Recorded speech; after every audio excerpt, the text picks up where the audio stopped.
Good morning everyone and welcome to the TRC's Ordinary Council meeting for January. Do we have apologies or leaves of absence?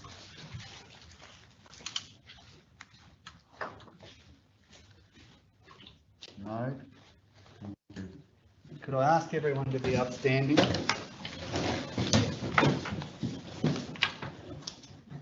I acknowledge the traditional custodians of the land on which we work and live, and pay respect to elders past, present and emerging.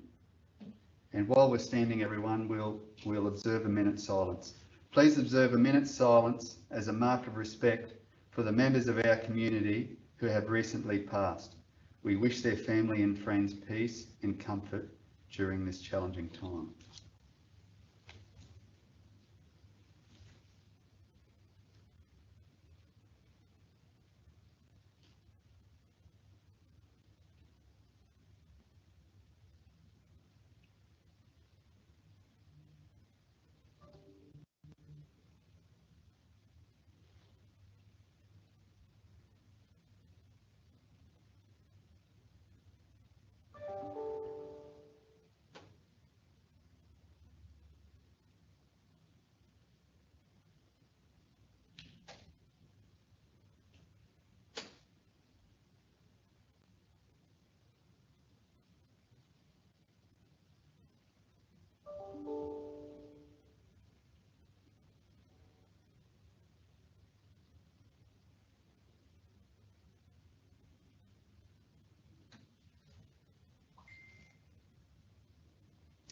Thank you. Could I remind everyone to just turn their devices off, please?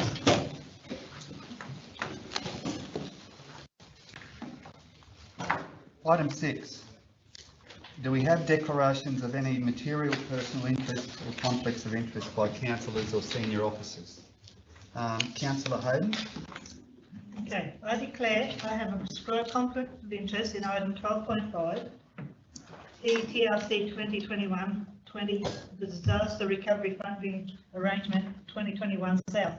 My son Errol Fitzgerald has tendered for this work through the tender system, and I will be leaving the meeting while this matter is discussed and while the matter is voted on.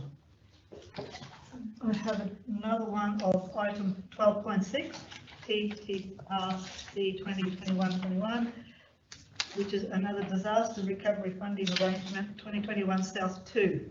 My son has also tendered for this work through the tender system, and I will be leaving the meeting while this matter is discussed and while the matter is voted on. Thanks, Councillor Hayden. Excuse me, to the members of the gallery not wearing a mask, it's a requirement to be in here to have a mask on at all times. Thank you very much. You got an exemption? That's fine then. Yeah, exemption.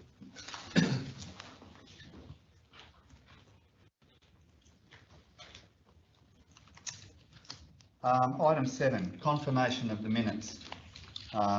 Do we have a mover and a seconder for the ordinary meeting of Thursday 16 December 2021? Councillor Clifton moving. Do we have a seconder? Councillor Wilts. Those in favour? Carried. Thank you.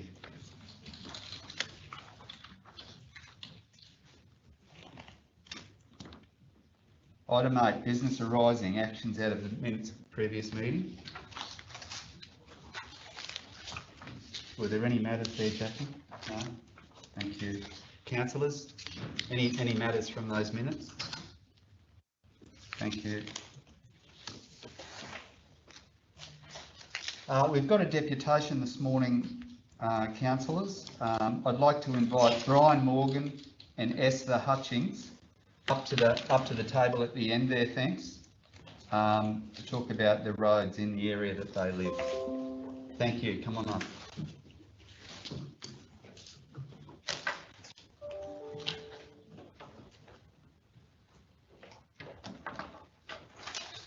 Thank you, Mr. Mayor. Good morning, everybody. My name is Brian Morgan of 129 Quinlan Road, and accompanying me is Esther Hutchings of 128 Quinlan Road. We are both long-standing property owners in Quinlan Road. myself since 1993 and Mrs. Hutchings since 2009. We are here to represent the signatories to the petition delivered to the Chief Executive Officer on the 20th of November 2021.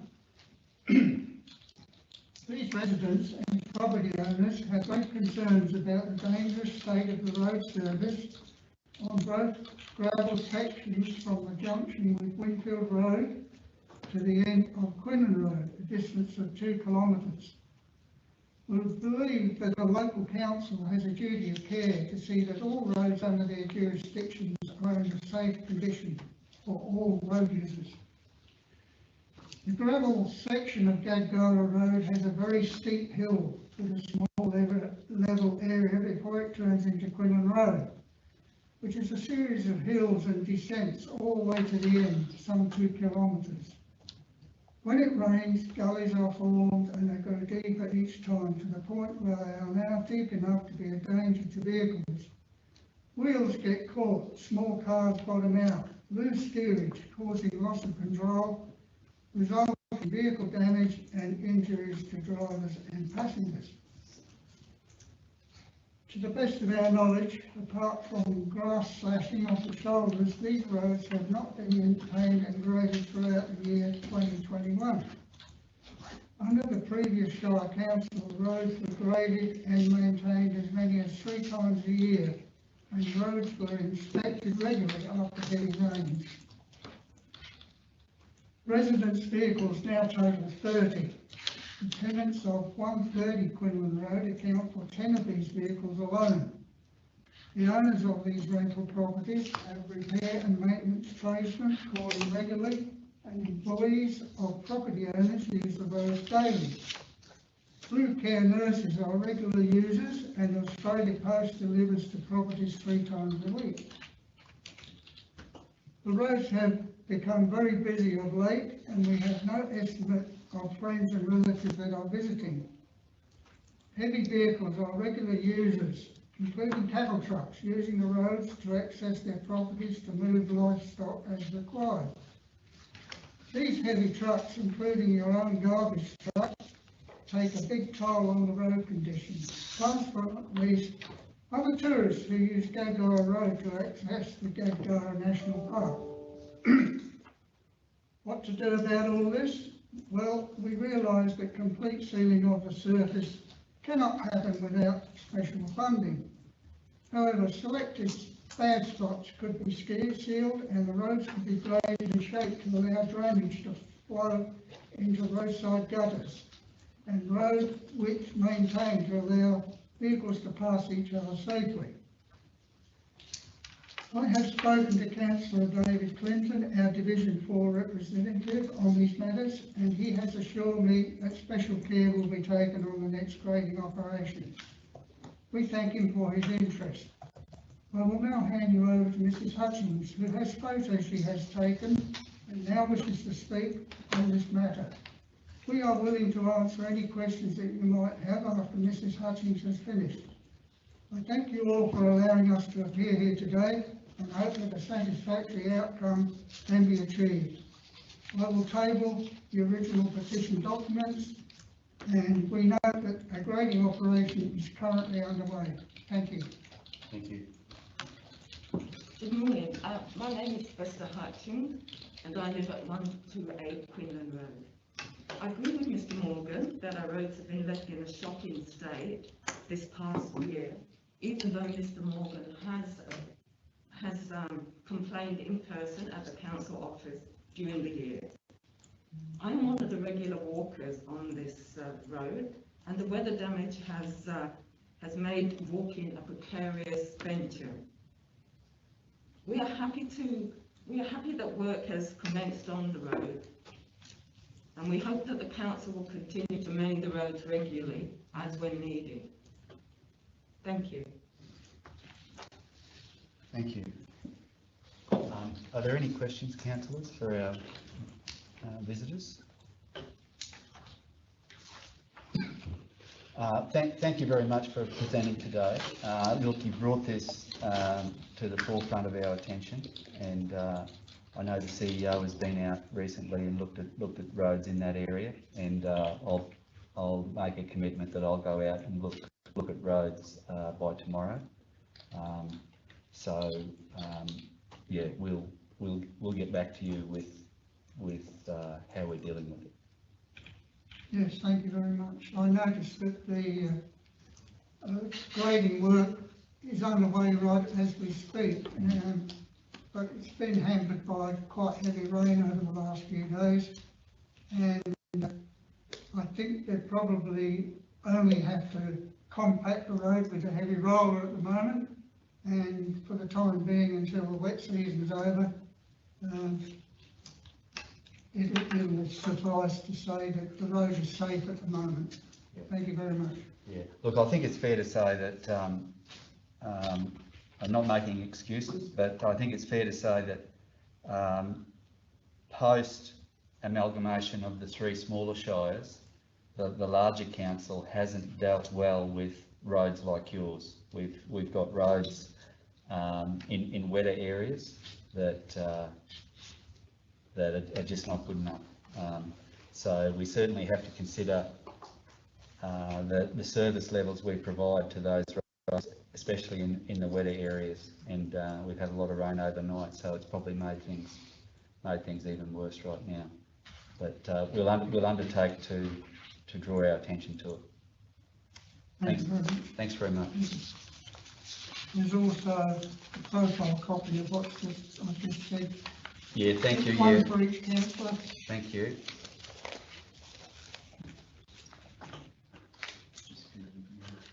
Yeah. Thanks very much. Thank you. Thank you.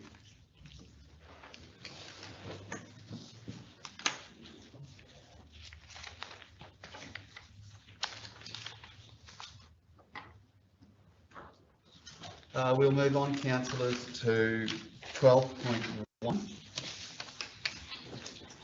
12.1, Oricon Australasia Proprietary Limited, on behalf of Telstra Corporation, material change of use for telecommunication facility, Lot 2, 3 Vernon Street, Attendant.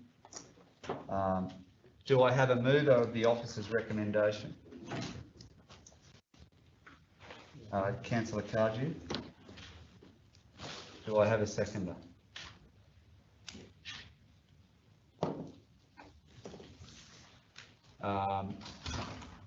Councillor Hayden is seconding.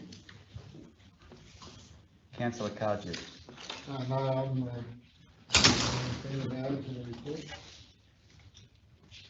Councillor Hayden. Yeah. Councillor Hodge. Thank you, Mr. Mayor. First of all, I'd like to thank the CEO of the Planning Department for bringing this application to Council for consideration. You may be aware, or you may be not aware, that this application is code accessible.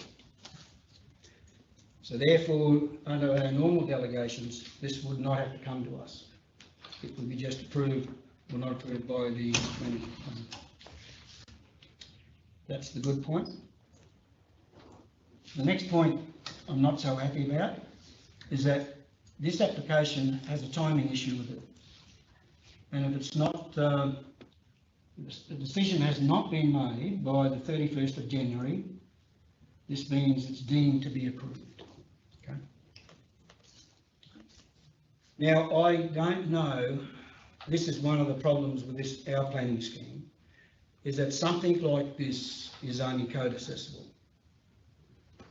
And the other day when I thought I may need some legal advice about whether to stack up in court, well, there's no need to get the legal advice because no one has the right of appeal to this because it's code accessible. So the people who we represent, they have no right here for appeal. They only have one right, and that is in their belief in this council, to do the right thing on their behalf and make sure that this decision is not approved. So I'll go to the application after that. In the preamble, it says the proposal has been assessed against the relevant statutory planning instruments, including the Tablelands Regional Council Planning Scheme 2016 version 4, and does not substantially conflict with any relevant planning instruments. Keep that in mind, everyone, those words. That goes on to say the key issues of the proposed development relate to the visual impact and the electromagnetic emissions. Absolutely right. I go to the officer's recommendation. That council resolves that the application does not conflict with a relevant instrument and will approve the development permit for a material change in use for this telecommunications facility. And it states in the report, yes, it cannot comply with the acceptable outcome AO1. Now the AO1 states the building and structure heights do not exceed 8.5 metres and does not exceed 2 stories above the ground level. So under the rules of planning, if it can't meet the acceptable outcomes, then you can go to what they call the performance outcomes. And I don't know the person who wrote this report, but the person, he or she, says it complies with PO1. Now I'm going to tell you what PO1 says. The height of the development is in keeping with the established built form of the centre zone. So the main street and Able Street, that's the centre zone. So here we have a structure that will be 10 stories high, with a design for 5G, which means the 5th generation of wireless technology hanging off it, 30 metres up in the air, sitting over the top of all the people who are underneath it. I'd like to say to all the councillors here today, I would like you to walk out there to the built form and show me a structure that is over 3 metres or 3 stories. So it is not. So in my view, my opinion, because this is what the performance outcomes in, it's about an opinion. And in my opinion, it does not keep in what the performance outcome says. So I say to councillors, because the people haven't got the right of appeal, I say to you, you have to look after the people here, and you do not, in my view, you should not support it, and it should be refused. And if Councillor Cardew's motion does not get up, then I'm prepared to move a motion that for refusal and give the relevant reasons why it should be refused. If you go to, I think it's page 24, it says the environmental EME, the electronic magnetic emissions report, I think 4G is a 0.003. This is a percentage, it's 5.61. So nothing in this report stacks up to me about the health. But what I can give you, and I gave you this form here, this paper, that says the countries that have 5G banned, and Switzerland is one, Brussels. The science is out on this technology, and I ask councillors not to approve this until we have better advice on the health issues of 5G technology or 5th generation microwave. And we say to Telstra, your application does not stack up against our plan, and just because you're Telstra, we're not going to approve it.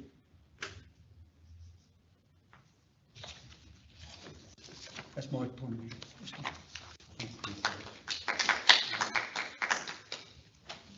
Councillor Billman. Yeah, through the chair. Look, I think Councillor Hodge makes some reasonable points. I just want to elaborate a little bit more on what EMEs or the electromagnetic energy is all about. because I have no clue myself, so I had to do a bit of Googling it. But from what this report states, that once the tower is in activation, we do have emissions of 5.61%, 39 metres from the locality. Is it possible to sort of explain what that actually means? Because I'm still a little bit unsure. Thanks, Chair. Thank you, Councillor. Mr. Mayor. With regards to the electromagnetic emissions, what that actually means is that because the antennas are located at the top of this monopole at a certain height, if you're very close to the tower, then essentially the emissions go above you and don't affect you much. When you reach 39 meters, that's when you have the maximum effect of these emissions on anyone standing in that position. According to the report and according to the Australian Radiation Protection and Nuclear Safety Agency, at that point where we have the maximum effect, we're talking about 5.61% of the maximum exposure limit for the general population. So it's 1/20 of what is acceptable. That's what you get in the area of maximum exposure. We can maybe, only if I may add, with regards to these things, I know there's a lot of discussion and interest in electromagnetic emissions. I believe what we can do as a council is only take advice from the Australian Radiation Protection and Nuclear Safety Agency, which is the national agency responsible for controlling the fields of radiation. Thanks, Chair. Councillors? Councillor Wills? You totally take on board what Councillor Hodge has said. One of the concerns, of course, is what happens, what are the repercussions going to be as far as telecommunications go in this area, should this application not be approved. There's been a lot of talk about 5G. We had a deputation some time ago about it. There's a lot of concern all around the world, obviously. The Chair, what do you think could be the fallout from the application not being approved? Also, I appreciate where the question was directed. That's speculative. It is, sorry, thank you. Not our place as officers to speculate. Okay, thank you. But that's a concern that I hold. What happens to our telecommunication moving into the future if we are left behind? Yeah, so following on from Councillor Wills, do we have any advice from Telstra? Should it be rejected? What their process is? So that, Mr. Mayor, no, we don't have advice from the applicant. We can't really foreshadow with the applicant what's going to happen in case the application is refused.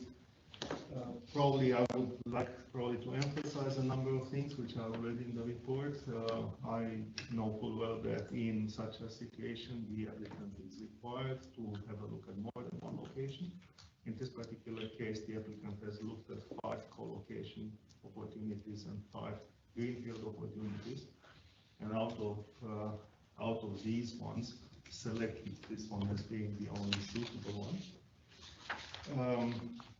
The applicant has a number of choices. If council does not want to approve the application, they can basically cancel the application and walk away, or they can appeal council's decision.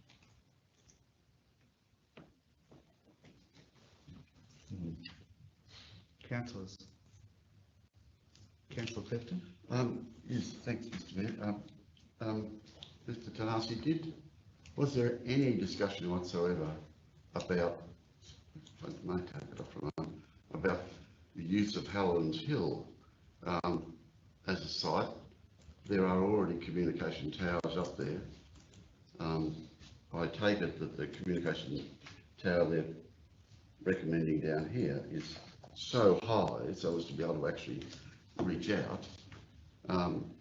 Was there any real discussion about the use of that and some of the existing conduits that must exist already for bringing those cabling down to a central location? I see there's no reference to it in here at all.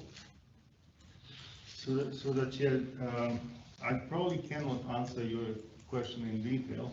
What I would like to say is that the applicant is the subject matter expert with regards to this business, and they have been asked to come up with other locations, possible locations, and investigate these ones. So I don't know exactly why field hasn't been mentioned in there. I do not want to speculate on the applicant's reasoning. I would say that the applicant has looked at a number of possible locations.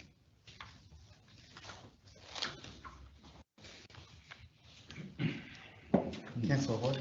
Yeah, I'll just make one point. If Councillor Cardew doesn't get up and I move the refusal, I think part of the resolution should be that we refuse it on his grounds, but ask Telstra to look at other sites, especially Kalamazoo going forward. So Councillor Hodge, you raised two concerns. You raised concerns about the height, and then you've also raised concerns about this electromagnetic. Well, absolutely, the height totally conflicts with our plan, and it cannot, in my opinion. As I said, with PO1, it cannot. It cannot. It's a 10-storey structure. But anyway,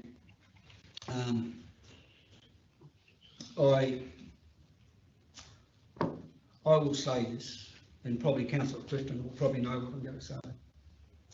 This is a very serious matter, and our reputation's on the line here. I'm going to use the words of a former great Labor leader, Scott Whitlam, in the early 70s, when he became the General, where he says, we may all sit here and say, God save the Queen, but if we approve this, nothing I say to their reputation. I don't want to say anything. Tudor?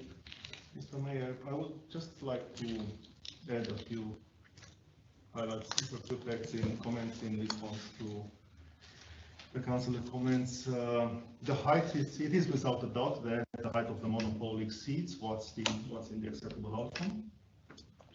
With regards to the performance outcome, I think it should be noted that we're talking about a monopole structure. It's not like someone wants to build something particularly wide and tall at the same time. Also, the fact that relevant conditions have been reasonable and relevant conditions have been applied in the report with regards to doing the best in order to minimize the impact of visual amenity. In this case, that is using colors which do blend in and matte finishes and not being allowed to have lights on this monopole. So that's why the report concludes that it meets PO1. In case it meets this benchmark, then that filters through in the recommendation, which says that it doesn't conflict with relevant instruments. So the other thing probably worth mentioning at this point in time is the fact that if an application, a code accessible application, has a benchmark which doesn't comply with, that doesn't automatically mean that it cannot be approved. Council may approve it despite a conflict. I would argue that there's no conflict, but if someone wants to see it differently, Council still has the prerogative of approving this. Ultimately, there have been a lot of towers approved in recent years in various locations.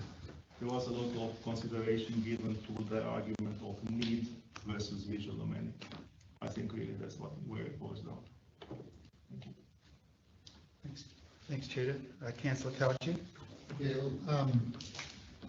I think the height of the poles is a non-event for me. I mean, if you look at those 3D images in the back of the report, it'll soon be, the visual amenity is not going to be affected that much in my view. I'm more concerned about the emissions that this thing's going to emit into the CBD of our town, Attendant. So what sort of service area is this one town service to? So the chair, I can't answer the question, councillor. I think the whole purpose of the tower is to provide better reception to the CBD, and the strategic framework of the plan scheme talks about Attendant as a major activity center. So currently we have a major activity center with a very, very poor mobile coverage and connectivity in the town center. The electromagnetic energy, according to the ARPENSA report, is 1/20th of the maximum of the admissible limit. So I'm reasonably comfortable. I'm very comfortable with that. Also, probably as a note, part of the reason why they make these towers so tall is in order to prevent to have too high levels of electromagnetic radiation in close proximity of the tower, because it actually goes above. It goes from 25 meters height, so if someone is at ground level, where most people are, they don't get affected in the close proximity of the tower, and by the time the radiation actually reaches the ground, it has decreased to the level that the report talks about. I hope it makes sense. I guess, like you mentioned there that, for the business community, for the CBD area, the reception is not all that great now, and it hinders with business and the like. I guess that's fine. I suppose moving forward, we're all conscious that we're trying to develop Attendant into a central hub, with regards to the new hospital and health precincts and sporting and whatnot. Attendant is going to be the central location for PRC area. So if we don't approve this, are we limiting the uses of these? No, that's not the right word. Are we limiting the services that may be able to be provided by these other service providers like the hospital and the health precinct and all that? Are we diminishing their ability to provide a good service? And adding to that, by not doing this, are we shooting ourselves in the foot where we may be not a good enough location for potential developers to come in because we don't have the 5G? So those are my concerns if we don't approve it.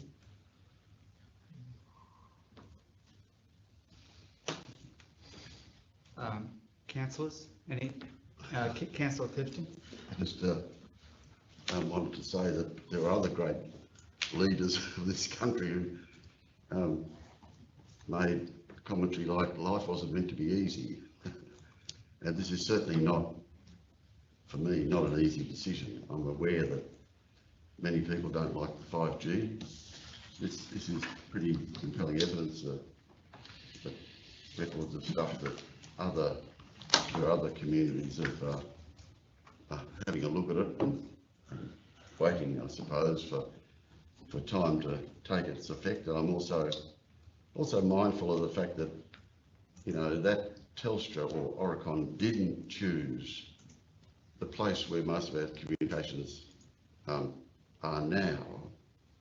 Does that mean that they have a long-term plan to transfer it all down here? Not necessarily, the word is not suspicious, but most large corporations have long-term plans. Why would you maintain activity up there when you can transfer it all down here, right to where your exchange is? So I'm not saying that Telstra or Oricon, I can imagine, we don't have any insight into their long-term plan. So life wasn't meant to be easy. I'm not sure where I stand just at the moment. I'm willing to hear some more arguments. Councillor Hodge? Yeah, just one more point I'd just like to say, is that we should, in my view, of course, I said we should refuse at this point in time and ask Telstra to look at other sites. Of course, 5G may come, it may not come. But surely we can wait for another year or two until we have a better understanding of the emissions and where another site would be better suited. And just saying, oh, yeah, okay, we want 5G. There's nothing wrong with my 4G. And so I think it's prudent that we wait and in the community. Councillor Cardew? Yeah, look, even if your motion gets up, Councillor Hodge, the other locations that have been identified that they've been looking at are all within the town area. I mean, the emissions, we're talking about the emissions, what the effects of the emissions are going to have. And whether they put it down there, or on top of the tower here, or on top of the hill up there, you're still surrounded, on top of the hill, you're surrounded by residential development all the way around it. Down here, you've got the commercial CBD, which is, people work during the day, but don't live there during the night, so to speak. So, wherever they decide to put it, if they decide to put it, the emissions are still going to be the same. It's still going to have the same effect on the same radius and the same amount, if not more people, if you're putting it out in a residential area as opposed to a commercial area. I guess it all boils down to, do we want 5G or do we don't want 5G for our CBD or for our Attendant Township? That's the basic question. Well, I still can't understand why you would put a tower down the bottom of the hill when you think it'd be, common sense would be up the top of it. And it's way above everyone and have a lot better. And the report says the reason why they want it down here is because of the cost. So that's why they want it here, it's the cost. They don't want to spend it. Well, sorry, Telstra. Let's look somewhere else where it's better for the community. That's where I stand. Councillors, I've been allowing this to go on, and if there's more to say, by all means, put your hand up if you've got more questions or more concerns, because it is an important issue. So, Councillor Wills? If I can just draw your attention to the conclusion on page 19, it sums it up to a point that I'll come through, I'll read that aloud. Councillor Hodge brought up that reputationally we've got to do what is right, and we've got to do what is right by our constituents. We have to look at whether we have issues with the planning schemes compared with the introduction of 5G. And that's really what we've got to decide. And on the conclusion, if you'll just indulge a moment, although the assessment has identified some minor conflicts in terms of the acceptable outcomes of the application planning scheme codes, specifically with regards to development height, the proposal will provide improved telecommunication services that will maintain and strengthen Atherton as the major regional activity centre and as the focus of regional growth and economic development. So that's, to me, that's the issue. What do we do? Do we shelve it? Do we put it off? Do we fall behind? Do we look at further reports from Telstra? As Councillor Clifton said, I'm yet to be convinced as well. So I don't know. Thanks, Councillor Wills. Councillors, final call. Okay, we've got a motion on the table moved by Councillor Cardew, seconded by Councillor Hayden. Those in favour of the officer's recommendation? Okay, that's defeated.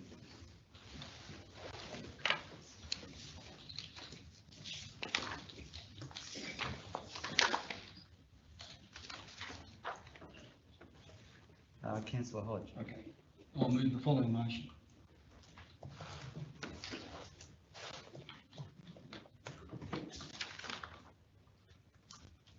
That the application MCU 21/0022 be refused, and be refused for the following reasons.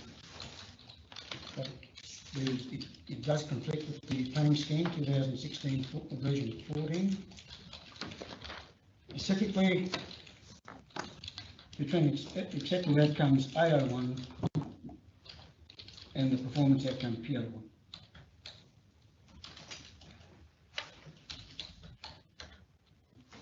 And at point 2,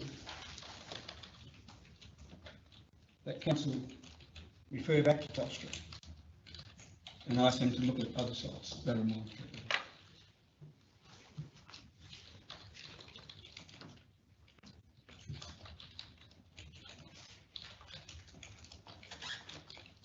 Do you have that written down?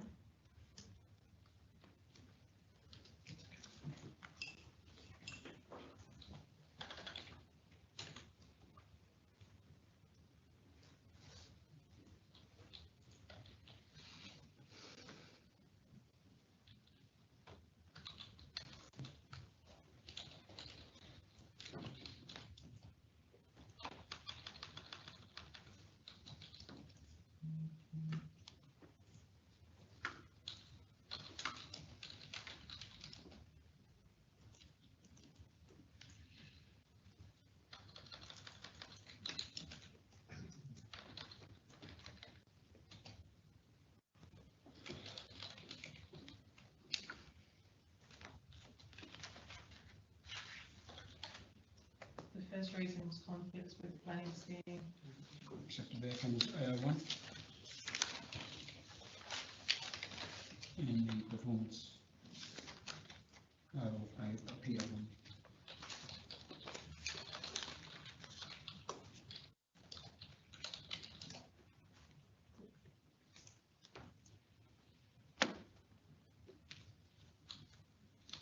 Performance outcomes. What's the center zone code? Is it centre zone code? You want the center zone code. Would you be referring to the height of that? That's what the code is because. That was the only reason? Yes. Okay, so I don't need to.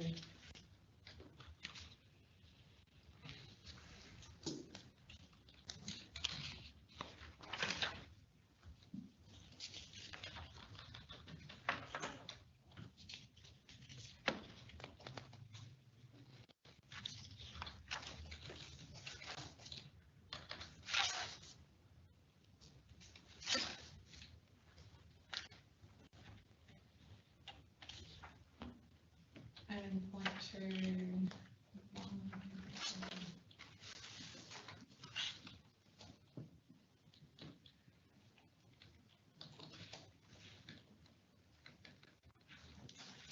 Refer back to council, looking back to Telstra.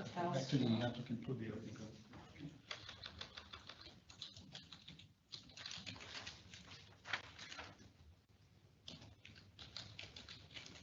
advising of other sites that may be suitable for this development. Just leave it. Just leave it at that. Seeking advice for other sites. Should seek advice of other sites. Advice that the applicant should seek or advice of other sites. So take the back, the applicant should seek. Should. Seek. Seek. Advice. Advise of other sites that may be suitable. Yeah.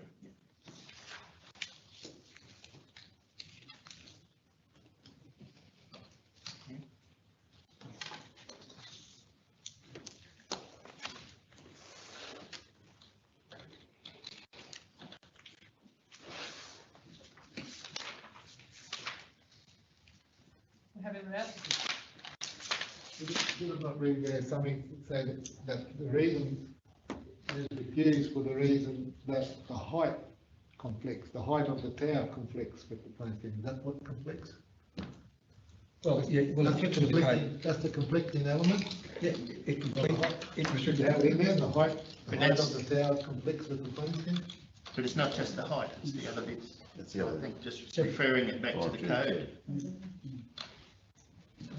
I just thought, Yeah, just refer it back to the code.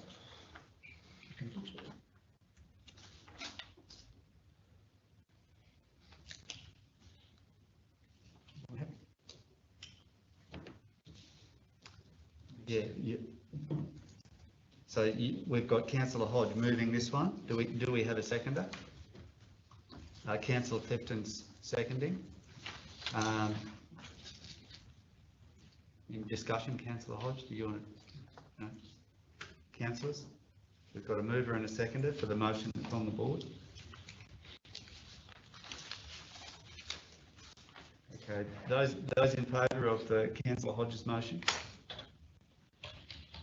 Okay, that's carried. Who voted against it? Just, Yeah, there's councillor Hayden, councillor Cardew and myself. so 3-4. Yes, 3.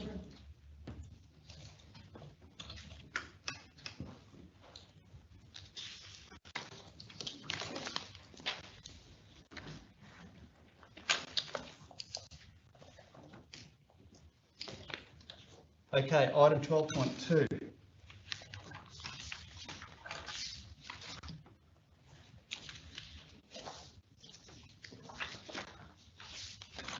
Which is the TRC nursery. Do we have a mover of the officer's recommendation? Councillor Vilney is moving the officer's recommendation. Do we have a seconder? Councillor Hayden. Thank you. Councillor Vilney? Yeah, thanks through the chair. The TRC nursery has had numerous reports over the past 12 months with council resolving for a long-term business plan to be developed, and here we sit today. Note that this was an external driven report, which in essence provides a sense of independence in its findings. I'm a little bit conflicted in the moment that item 14.2 on today's agenda is at odds with the council resolution of the 27th of May 2021. Why would we expend resources to prepare this plan if council is not prepared to investigate the merits of its findings and assess the feasibility of its recommendations? Council has a social obligation within our community. The nursery not only has salaried TRC staff, but it also engages in volunteers to achieve healthy outcomes, not unlike what a men's shed strives to achieve. As the report suggests, these social outcomes are difficult to quantify in financial terms. The nursery has operated over 30 years and was never commercially centred back then, nor is it now. Its prime modus operandi is community engagement, land revegetation and restoration work. Again, there is a range of services noted in the report, such as technical advice, plant identification, education and research that also needs to be taken into account and is also hard to financially quantify. Other councils also operate nurseries and unsurprisingly at a loss. Cassary Coast, for example, their loss is around 80,000 at this point. Our nursery also exclusively deals with local endemic species, which further enhances its environmental capabilities. The nursery team not only produce plants and trees, they contribute to the development of various plans, policies, which are a legislative requirement for us in local government. One of the core elements that need to be taken into consideration is the current practice and usage of backwash water, which supplies approximately half of the nursery's watering needs.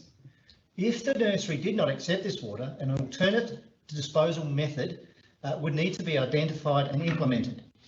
Estimations of this cost are substantial and are mitigated through the current operation of the nursery. I do understand that may change in future years as Melander's water strategy continues to evolve, and it may be subject to future discussions. There is a growing expectation from community about implementation of policies and actions to reduce environmental degradation and address climate change and biodiversity loss. The ongoing operation of the nursery underpins those expectations. Therefore, the business plan for the nursery should be endorsed. Thank you. Thanks, Councillor Billman. Councillors, Councillor Clifton. Thanks, Mr. Mayor. I just like to question or inquire as to what we mean by the term endorse the long-term business plan. And by doing that, to give you an indication of what I mean, if we turn to page 38, the bottom somewhere, I can't find it, but one of the proposals is that we commence, there it is, TRC consider introducing a natural environment or similar levy to assist with funding the CRN and other natural resource management facilities. So by endorsing, if Council endorsed this proposal, either Mr Tanasi or Mr Reinhardt, would that mean that we will have endorsed the commencement of an environmental levy on all ratepayers? Well, that's a subject of a specific budget resolution, Councillor. So. But I mean in principle, Mr CEO. The reason I asked that question is that I think there are other questions as well that of a similar nature that we need to consider in a different way rather than just endorsing this report. They would, and that's one of them. For example, the report in its detail suggests on page 37 that in 17-18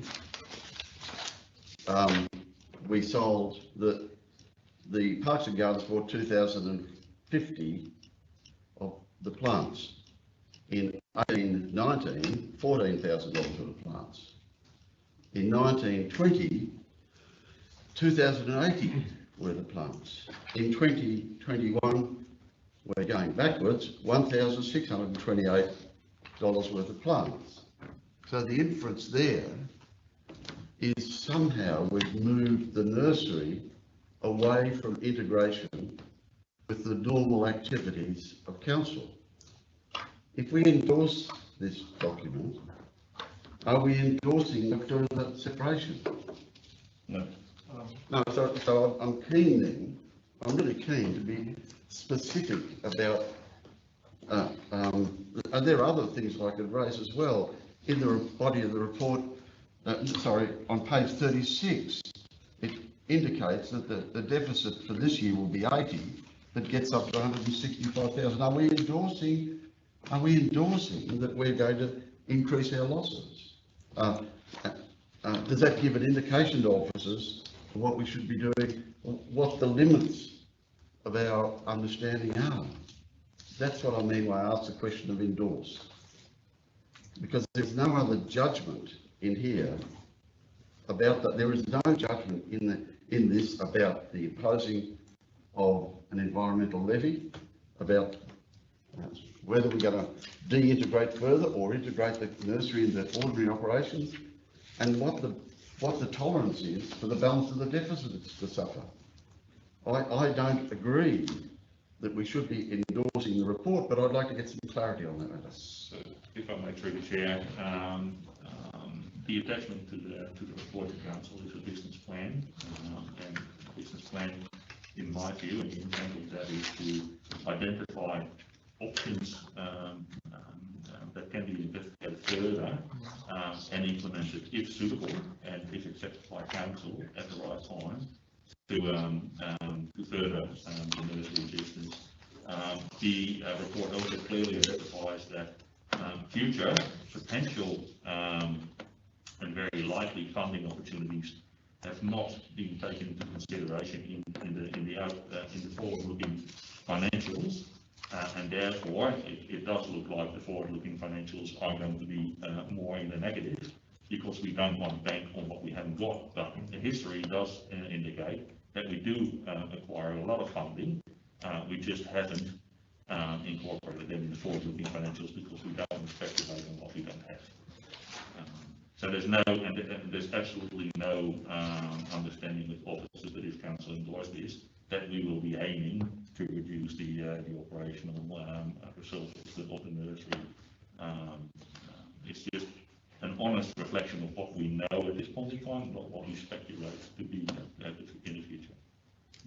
Just in terms of the levy, like any other rate of charge that's considered, it does say consider an environmental levy. That can be considered for a whole raft of reasons, whether you have a nursery or you don't. In fact, most of the local governments that I've worked with have environmental levy of some description. Council don't all.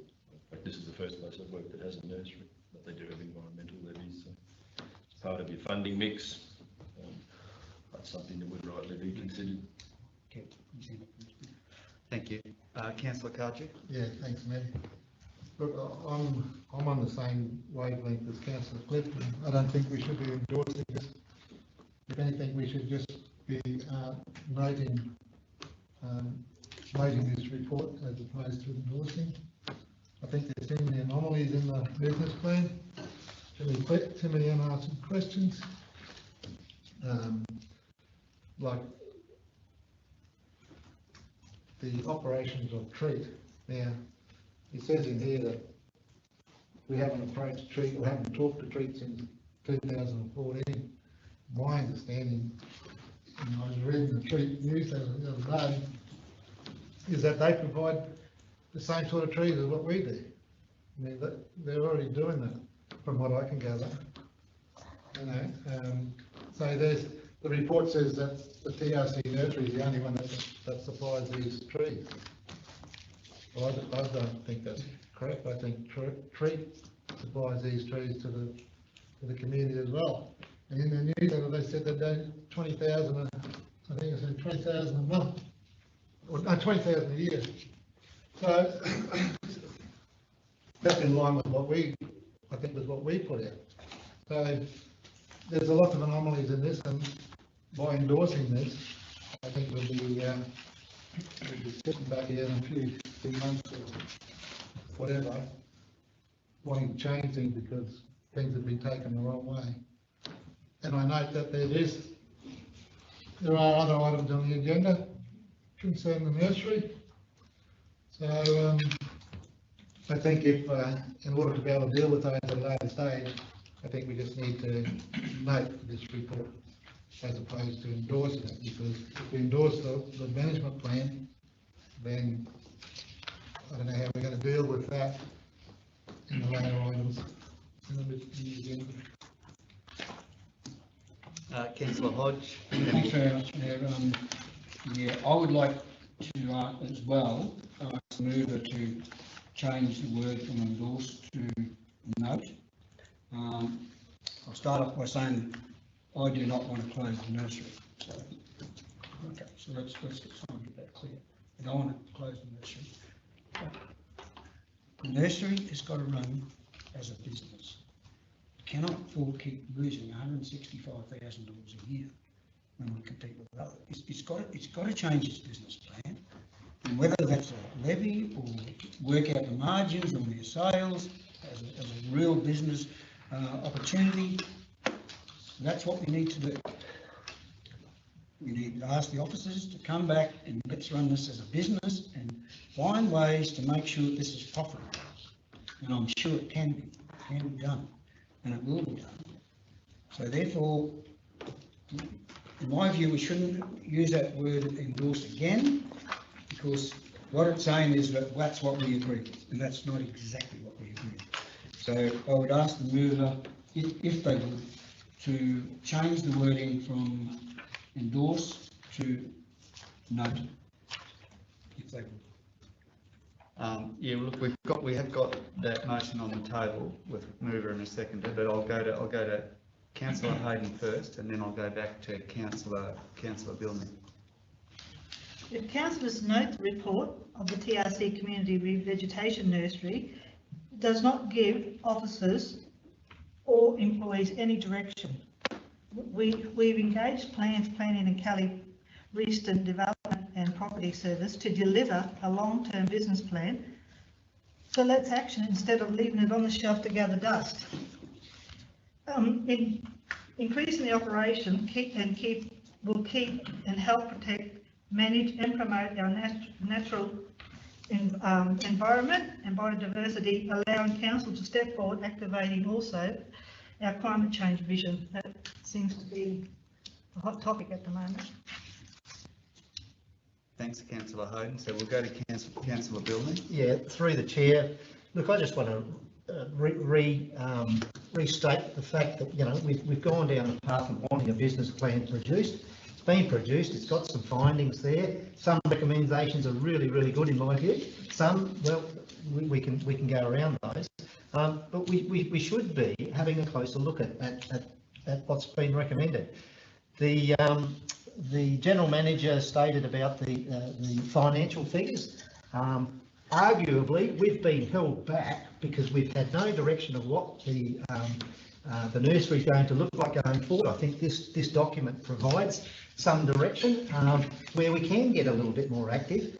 I feel that those figures, the income figures that are stated in that report, are very conservative, and that potential loss, which I explained, but from the social point of view, can be mitigated. We cannot lose sight that this nursery underpins future climate change initiatives that we do, which will affect the livelihoods of all table readers. It underpins it without a doubt, and we should not lose that sight of that. Thank you. Very good, thanks. Thanks, Councillor Billney. I'll go Councillor Wilts. Thanks. Just very briefly, just endorsing what Councillor Billney has said. There's a couple of us that are involved on committees for climate change and protecting our natural assets. Bottom of page 35, I think what it comes down to, as far as I'm concerned, is over the course of its existence, CRN operations have resulted in the planting of over 935,000 trees. If we're going to look at climate change and we're going to put our hand up as we have, in conjunction with an alliance with other councils, I think 935,000 trees shows that there is incredible potential. And in agreement with Councillor Hayden, that if we just note it, it's not giving any direction and nothing specific from council that we want to move forward in this space. Yes, that's my opinion on it. Thank you. All right, thanks, Councillor Wills. Councillor Clifton. Mr. Mayor, we're debating the words note to endorse. We're not debating closing the nursery. I think councillors are thinking too far down the track. No. What we've got a motion that's seconded that uses the word endorse. Endorse. So that's what we're discussing. So that motion will be put to the test shortly. In my view, yeah. Mr. Mayor, taking up Councillor Cardew's and councillors, the idea of noting doesn't preclude the officers from using those elements of the report that they, in their operational wisdom, believe are appropriate. I don't want to be in a position where we endorse an environmental levy and suddenly find, without any consultation, for example, with our people. I don't want to be in a situation, as we appear to have been, if you look at the nursery, of moving from an employment based many years ago group to then supplying the Parks and Gardens group. But as the figures here show, we've moved into maintaining a scientific unit. We've engaged with a tree planting operation based on carbon credit. It's directionless. It's producing trees and it does a wonderful job, and it's got highly committed people. But as a council, we need to determine its direction. I don't believe that by endorsing this proposal, that will determine its direction. On the other, at another level, we are having decisions about creating a climate change and environmental policy. Ought not, before we endorse an approach here, make sure that it fits in there. Is it producing trees for parks and gardens or not? Well, it's not here. It's chicken feed. Does it have a stock of plants that suit? There may be some really good ideas. It's not clear for me as to what the future direction. I don't believe that endorsing this long-term report will do that. It doesn't. The long-term report, normally if you're going to do a business plan, you'll discuss widely. As it points out in there, we've never discussed this matter with Treat. We have 400 or 500 active volunteers. So what synergies exist? I believe we should note it, but not endorse it. Well, what I'll do, Councillor Clifton, I'll ask the mover and seconder. We'll go to Tudor and then come back. Thank you, Mr. Mayor. I think Councillor raised some very nice points.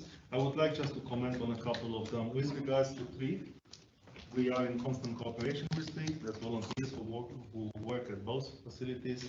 We have presented at Treat last year in November. I think there was a presentation to Treat by Scott Morrison, who's our coordinator of natural resource management.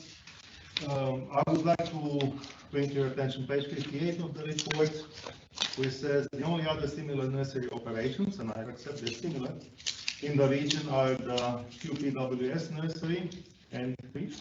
To operate within the QPWS nursery under a memorandum of understanding, Treat does not sell trees to the public or other parties. In exchange for nursery volunteer work each Friday morning, up to 7,200 trees per annum are made available to the 500 Treat members free of charge. The QPWS Lake Kitchen Nursery supplies about 24,373 trees each year to ongoing internal QPWS revegetation projects and numerous community projects, including those available to Treat members. The other point I wanted to make was that, like most other services, and it's actually in the following line of the report, like most other services provided by TIC, the community revegetation nursery was never intended to make a profit. So whilst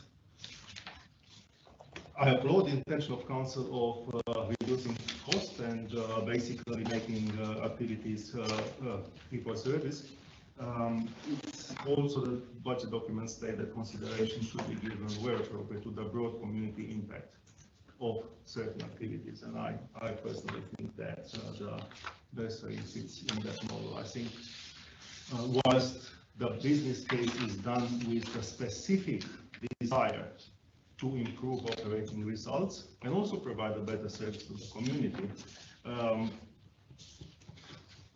changing the nursery completely to a commercial operation and making a profit as opposed to a cost of service would be impossible in the context of maintaining the community services that the nursery currently provides and the leading edge that the nursery has. Thank you. Thanks, Chair. So would Councillor Bilney and Councillor Hayden consider changing endorsed to noted? Look, I still stand by the endorsement of the business plan. Final call, councillors. Last one. Okay, just make one point. If this motion gets up and we continue to lose what's the recommendation 25-26, going backwards, well, over the next 2 years, you may see, because of what you've done, you may see the closure of the nursery. Mate. Just in question what we've done, what does that mean? What are you relating? Oh, what I'm saying is if we endorse it, right, and nothing changes, that's the difference, Mr. CEO. If we endorse it and nothing happens, then we go back to the financials. Where do we go then? So I would rather, in my view, because it's only my view, is note the report And then there is parts of the business plan that are okay. It doesn't really say, if it was my business, how I was going to make it more of a profit. I can tell you that. There's nothing in there that says how we're going to change this business and make it profitable. Yeah, sure, we can put a levy on.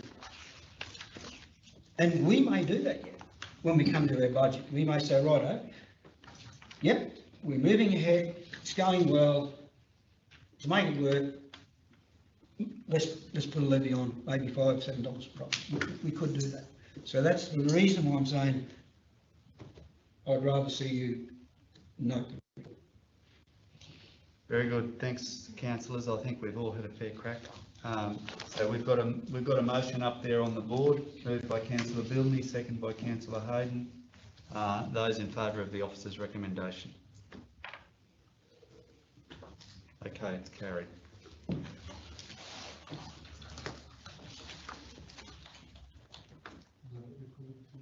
Yeah, so can we record that please, Jackie? So it was Councillor Bilney, Hayden, Marty and Wilts, 4. And if we can have the other ones recorded against it.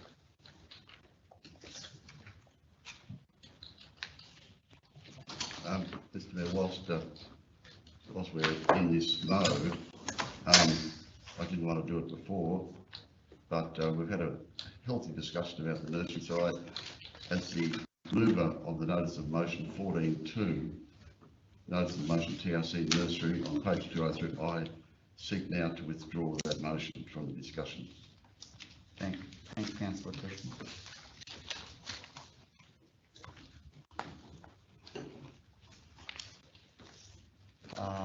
Do we need a motion for that? Yes. Yeah, so would you like to move the motion that item 14.2? Yes, I move that item 14.2 be withdrawn. Do we have a seconder for Councillor Clifford? No. Councillor Hodge? Those in favour? Carried. Thank you.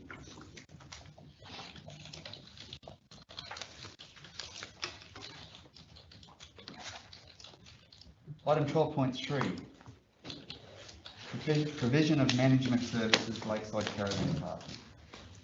Do we have a mover of the officer's recommendation? Councillor Wills is moving. Do we have a seconder? Councillor Hodge is seconding. Councillor Wills. I'll just ask the officer present to give us a bit of a briefing, please.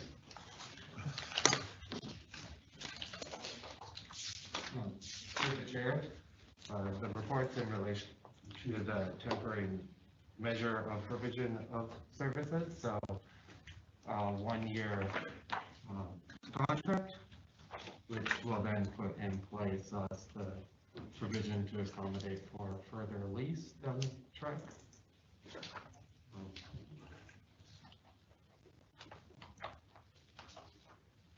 Thanks, Shane. Councillor Cardew. Yeah, thanks, man. I can just say straight up, I won't be supporting this officer's recommendation. I don't know where we've gone with this. 2 years ago, we were elected to council. One of the first things on our radar was the overspend of these various assets that we have around the place, and this was one of them. We are now spending more money on our maintenance or running costs to have managers in that facility out there than we were 2 years ago. And we're no further advanced down the road. The idea, in my mind, from the previous discussions this council's had in previous resolutions, was that we were to give the public the opportunity to put tenders in for leasing of this caravan park, which we've done. We've gone down that, we've exhausted that avenue. We've put it out the public tender, or public, we put it in the public arena for leasing, and we haven't been able to get anybody for it. The next option was to either develop it ourselves or to sell it.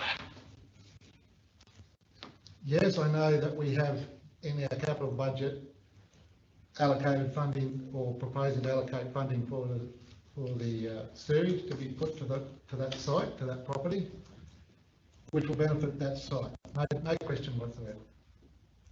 But that's, to me, that's a separate issue. This caravan, the management of this caravan park is costing us more now than it did 2 years ago. Where are we going with it? If we adopt this for another 12 months, then we might as well just throw our hands up in the air now and forget about the Youngaborough Caravan Park or trying to do anything with it or try to improve it, because our 4-year term in council is going to be up and we won't have achieved anything with regard to that park. So I won't be supporting it. I think it's throwing good money after bad, and it's our ratepayers' money. Yes, we will. It's not a good look if we have to close it, for example. It won't be a good look, I can acknowledge that. But making hard decisions don't attract good looks, and making the right decisions at times don't attract good looks. So I won't be supporting that recommendation. Councillors? Councillor Hodge? Okay. I fully understand where Councillor Code is coming from. Absolutely understand. And yes, I shake my head as well. But we've got to get that sewage done. We've got to get this park's got to stay open if we're going to have a caravan park. I mean, the revenue that we should get over the next 12 months should more than cover. I think you may have, did you send the figures? The proposed revenue for this caravan park should cover the expense. So that's the reason why I second the motion. It should cover it should not be a loss.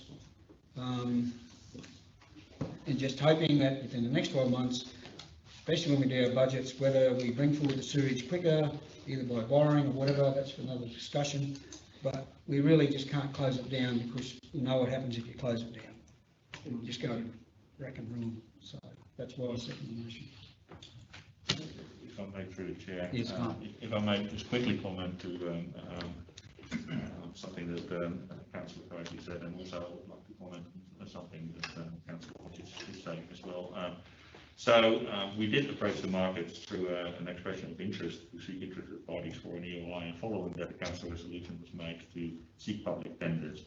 We've not yet sought public tenders because the issue of the sewage came to light, and council expressed through a workshop, which is my understanding, and have subsequently also considered and will consider at the next budget iteration to put sewer in there before we see public tenders.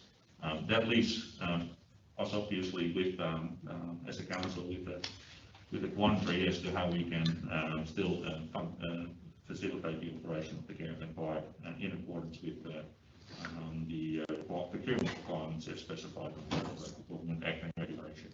That's why we sought tenders, because the current arrangement was an emergency arrangement and was always supposed to be for a very short duration. So now we have the in-principle direction from the council to install the sewer first. We need to apply procurement regulation rules and to manage that site ongoing. That's why we sought tenders, and that's why recommendations here. In relation to Councillor Hodge's comment that we guarantee that revenue will exceed cost, I, as an officer of council, can't deceive you, and I don't want to deceive you. I cannot give you a guarantee. The world is in a state of flux with COVID. We do not know, for example, what government directions that might be provided in the future as to what is legally allowable in the sense of operation of caravan parks. We do not know how these things will affect tourism in the future. There's no way that I can guarantee, or that anybody, any officer within council should provide you with a guarantee that revenue will exceed cost. So I just want to clarify that. But we will do, where obviously the park operates under normal conditions, at least revenue should be very close to or exceeding of guarantees, quantified future guarantees. Thanks, Mark. Councillor Cardew. Yeah, look, if you just look at the occupancy rates that was being provided to us outside the report, that we got that email. For the last 3 years, only one year of the last 3 years has it gone over 50%. It went up to 53% occupancy rate. Years before that, one was 50%. Previous to that was 42%. It's half of the occupancy rate. Here we are putting ratepayers' money into managing a park that at best only does 50% occupancy rate.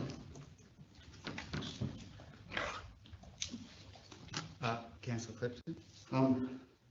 I seek advice from the CEO in this matter.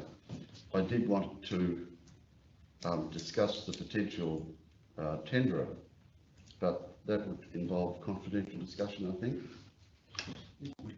So to do that, we would move to confidential because I'm not sure of the terminology that's appropriate to use. Perhaps it's to me, I would like to have a discussion, but maybe I'd be happy to hold that off until till we've all expressed a view. Councillor Billner, did you have anything you wanted to add to this? No, I think where Councillor Clifton's going is I've got an interest in that as well, in part. So, okay, Councillor Hayes, have anything you want to raise on this one? I actually don't. Oh, sorry. To the chair, I don't think I can actually. If you look at the occupancy rate over 3 years, it's probably not a true record because the rooms were closed because of water damage and water leaking in some of those rooms, and nothing was spent on this caravan park for a lot of years until we got funding at Works for Queensland to do a lot of repairs. So, and to me, I think it's a changing world, and a lot of people are travelling now because of the circumstances we are in. So I don't think it's actually looking at the occupancy rate is really a true reflection of what Lakeside can become. Councillor. Yeah, through the chair. Just briefly, I believe that we have formally passed the strategy that we're going to, as GM indicated, we're going to keep the park. We want to upgrade the sewerage. This, to me, the recommendation that we have before us today and what we're arguing about is to maintain the caravan park in its current status until such time as works can be done on it. When we can look at the future development or whatever is decided that we're going to do with the caravan park. I don't think we're here today to determine whether or not we're going to dispose of the caravan park or anything else. It's just as to whether or not we're going to accept the recommendation to provide management to the caravan park while some work is done, or while at least we get some future strategy as to how we can continue those works. Because as we know, the advice that we've been given, the caravan park's in a bit of a sad state at this point in time. So I don't think that we, right now, should be arguing about occupancy rates or anything like that. That's got nothing to do, in my view, with the fact that we need a manager in there. Thanks, Councillor Wilson. Look, I'll say a few words and we might come back to Councillor Clifton if she'd like to pursue that further. But look, you know, where we are now with the caravan park, it's exactly where we've instructed ourselves to go with the motions that are passed. I mean, it was never going to be a quick fix, okay? When we originally changed managers at the beginning, that was because the managers that were there, they'd finished their contract, they were ready to go. So we had to bring in new managers at that time. It wasn't a decision we made to get rid of the managers. They were ready to go. They'd done their bit. They moved on. We got was it Caretakers Australia in to do the interim role. But in meantime, you know, we've progressed things with the caravan park, and we're following the process. We've got money in the budget for next year to start investing in the sewerage. But that caravan park was never going to be, there was no silver bullet to get it done in 6 months. It was never the case. It was always looking to the horizon. How's the best way to value add this asset, which is in a magnificent location, and that's the pathway we're on. So I appreciate the frustration and the time, and we'll get to the end of our term in 2 years, and we'll see where we are then. But we're following the pathway that we've set out. I might go to Councillor Clifton. If Councillor Clifton is keen to proceed with that discussion, we may need to go into confidential. Yes, I'd like to move to go into confidential. Yes.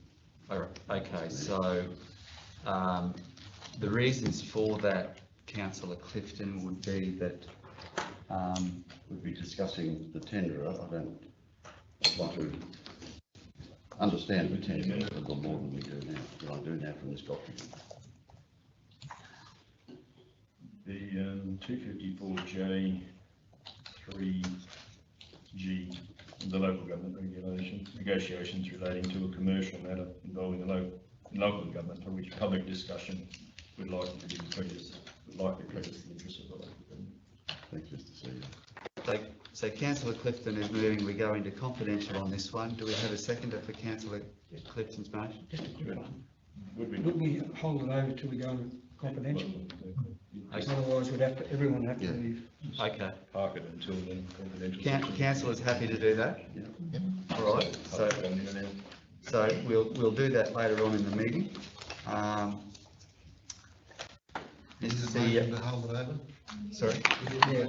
Yeah, that was my next question. I'll move that line on the table. Yeah, will that suit, Mr. CEO? If we lay that on the table? Yeah, that'll work.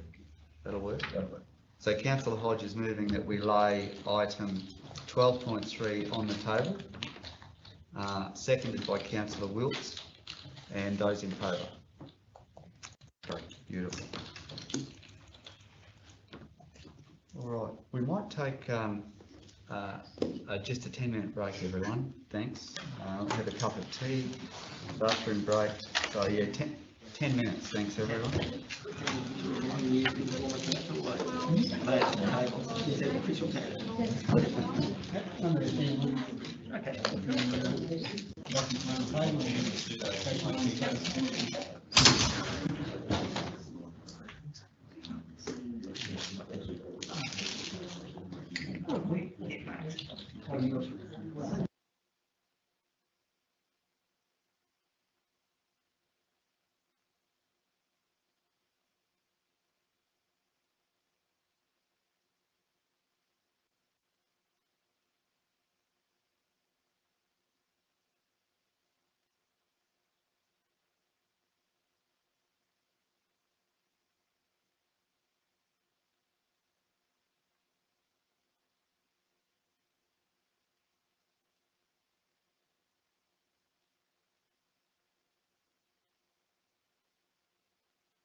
Right, just a little thing that Peter, about calendar dates, I've been here a while. before you announced it, Yeah, you yeah. start giving the story. Yeah. That's right, that's right. Yeah. No, it's good. Okay, well, that's good. You can hear it well, you can see it well. Okay. I was a bit worried about the photographer falling off the edge. Yeah, yeah. They would have actually put satellite, That's good. All right, we're all good, Jackie?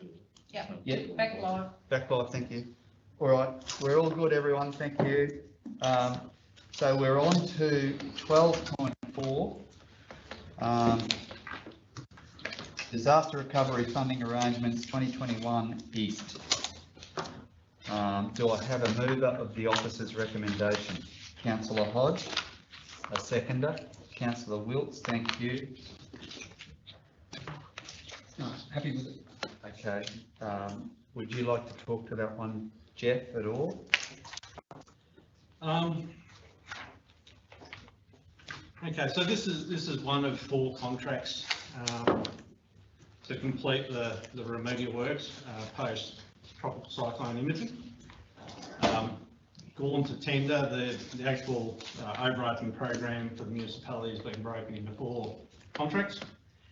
This is one of the 4 for the eastern part of the municipality. We've had the 3 tenders for this contract. They've been assessed per our procurement policies, and the recommendation there is to award the contract to Watto's Earth Moving. Very good, thank you. Yeah, Councillor Kaji. Yeah, can I just ask, Manager, what, in the first paragraph of the background of the report, the last sentence there says it is to be contributed by TLC. What, is there any expense, any cost to us, the council? Well, I just didn't understand that paragraph. So my understanding is that for the overarching event, council needs to contribute, there's a threshold amount of $171,428 that we need to contribute, that we can't contribute, that we can't recover from QRA. We've got to contribute 171,000, is that right? Overall, yes, that's how I understand it. Overall what? So if I may through the chair, so under the disaster relief funding arrangements, per event that happens in any given year, council has a trigger point, which is that amount, and basically per event what we have to contribute is 25% of the total funding contribution by the QRA up to the trigger amount. So if we have 10 events and they all exceed, let's say, about $600,000 or thereabouts, we would have to pay that trigger amount 10 times. In this case, there's one event for that year. So for the whole event, across all those 4 tenders that we're discussing today, and including the emergent works that we've already done and have been reimbursed for, the total amount is $171,000 that we have to contribute ourselves. That is the rules under the disaster funding arrangement. If we don't want that, then we should not claim, and we should not get any money. It's like the premium insurance. It's basically just your excess. Yep, absolutely. And it's determined by the QRA. There's a table on their website that per council. It's based on the road network and the amount of population that we have, just like with the tax grants. It's predetermined, and we've got no choice. The only choice they have is to either not claim or claim. As soon as you claim, you're bound to pay this. So what you're saying is that 171,000 only gets paid one for the full event. 410, even though you've got the same wording in the next one. That's what. Yes, we just put it in there so it's very clear, but we don't pay it. It's not per tender. It's for the event that happened. Because you know, the reason I asked that is because I was going to think that because it was a QRA funded arrangement, that there was no cost to council, but there is a cost. It's $171,000 cost to council. Yep. Yeah, so Now, it's not free money, is what people say, you know, it is costing council money to fix up after an event. Yeah, however, the total effect is a claim somewhere between $4 to $10 million. We don't know the final estimate of that just yet. Yeah. So $179,000 in that line is pretty good fair deal still to get the roads repaired.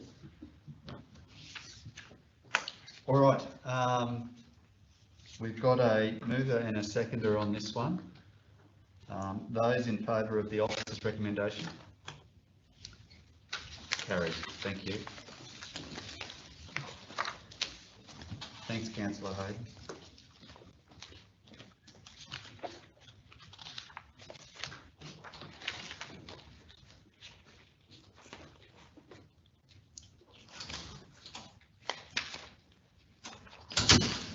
Okay, item 12.5, Disaster Recovery Funding Arrangement 2021 South 1.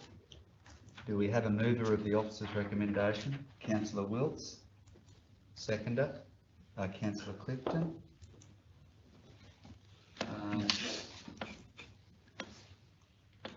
Would you like to talk to this one, Jeff, or you just want to take questions? I'll just take questions. Yeah, okay. All right. Look, I might go first, Jeff. My question here is that our preferred tenderer is so far below the other three tenderers, and you know, when you look at that, Jeff, you wonder if perhaps they've made a mistake when they prepared their tender, and just wondering if you could talk to that a bit. Yeah, thanks. Through the chair, that has actually been questioned and clarified with the tenderer. The feedback was that they were happy with their tender, that they were prepared to support their tender, and didn't believe that there had been any mistake made or anything overlooked. Okay. Very good. Councillor Hodge? Yeah, just one point on page 106, just for the clarification. You've got it in yellow. Yeah. It's highlighted. For this contract, QRA are yet to provide final approval of the program of works and funding based on the predetermined scheduled rates. Tendered contract amount is less than the funding amount sought from QRA, and the works will be completed at no cost to the council, as the actual cost will be reimbursed by QRA. Yeah, so there are predetermined rates for each type of activity undertaken per the contract. The rates that have been tendered are below those benchmark rates, and when the final QRA approval comes through, if we need to adjust the program, we can adjust the program within the requirements of the contract, the flexibility of the contract. And what it means is that we won't end up, it'll just be a reduced scope of work essentially, but those rates still apply and it will still be reimbursed. So what you're saying is, if there was a variation to that contract, there is flexibility in the agreement that we will be paid. Yeah, to clarify, it's a schedule of rates contract. So for a particular activity, there's a quantity specified, and then if that quantity is varied up or down, the contractor is paid per the quantity that's actually undertaken. Now, as I understand it, the variations do need to actually be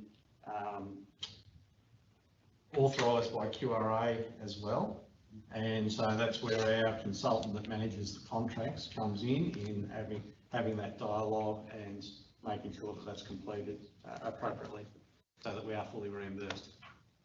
Okay. Councillor Cardew? Yeah, a couple of questions.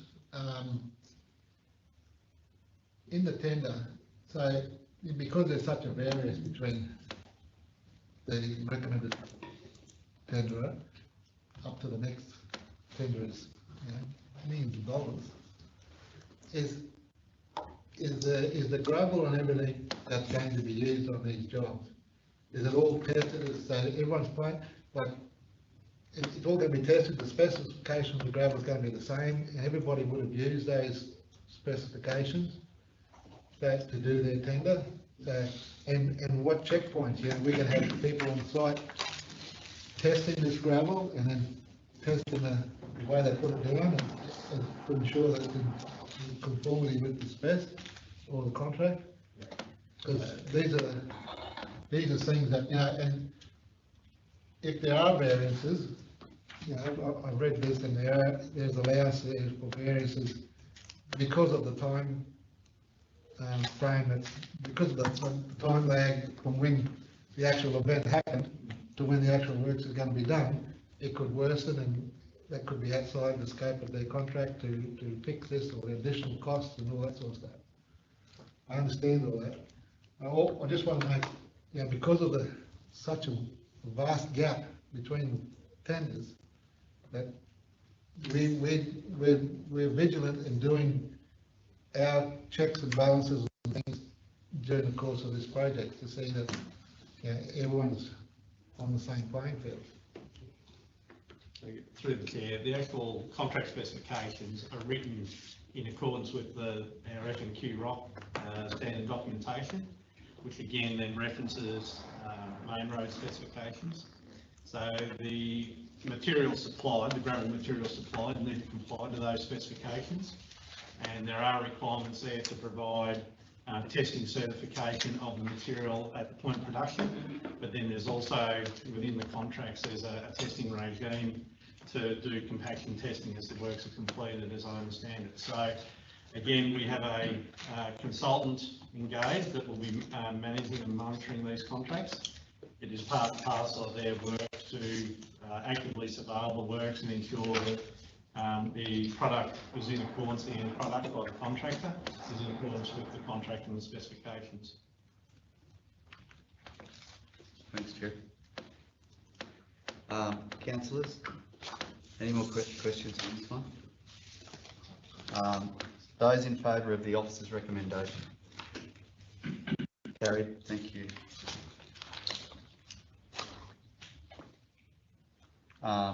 Item 12.6, Disaster Recovery Funding Arrangement 2021 South 2.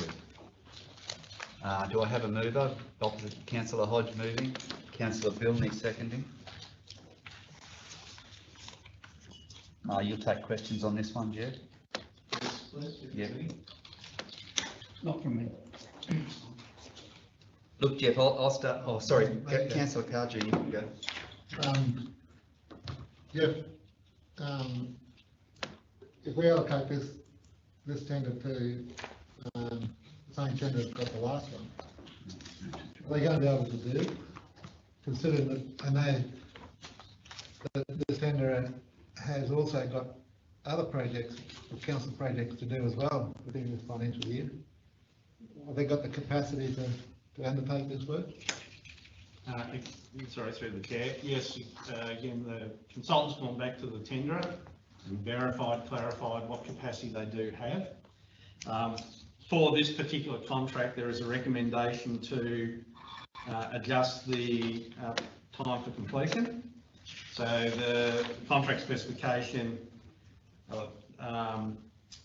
nominates a 26-week timeframe for the contract, and then after consultation and negotiation with the contractor, it suggested that we award this particular contract with a duration of 49 weeks, which gives the contractor the ability to do South 1 and then go into the South 2 contract, and to be able to actually deliver both contracts. In terms of works for the council, yes, they're currently doing work for council, but that's in its final stages, and at this point in time they make further commitments with us once the work is complete. My understanding is that yes, they can actually service this contract, provided we extend the time frame up to that 49 weeks.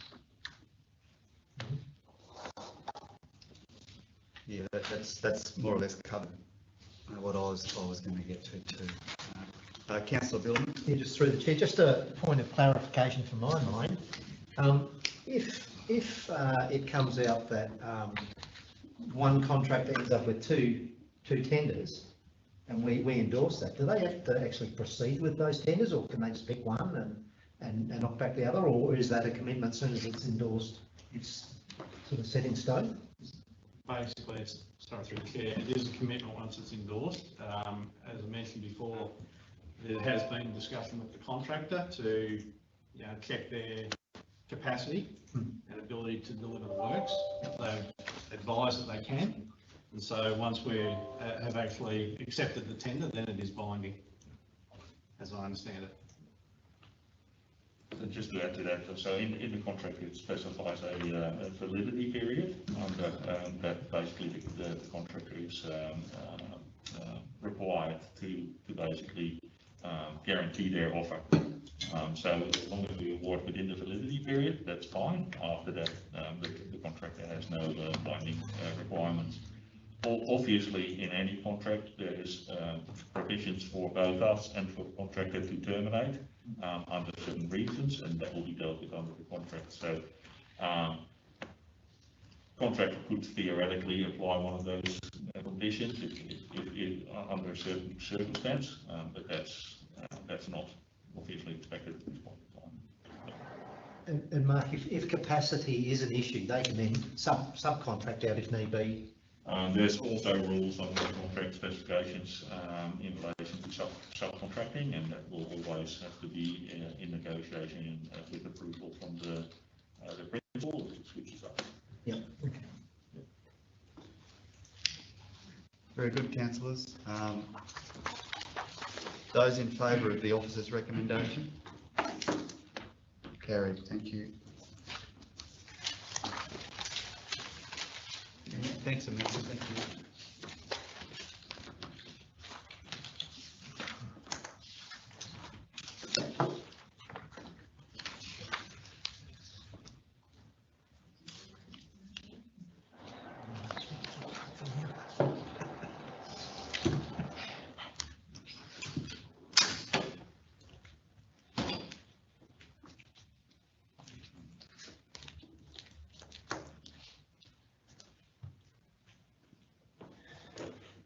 Point 7, Disaster Recovery Funding Arrangement 2021 West.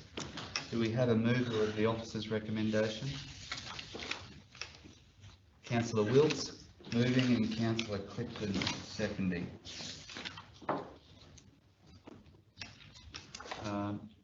Questions, councillors? Councillor Cardew? Yeah, thanks, man.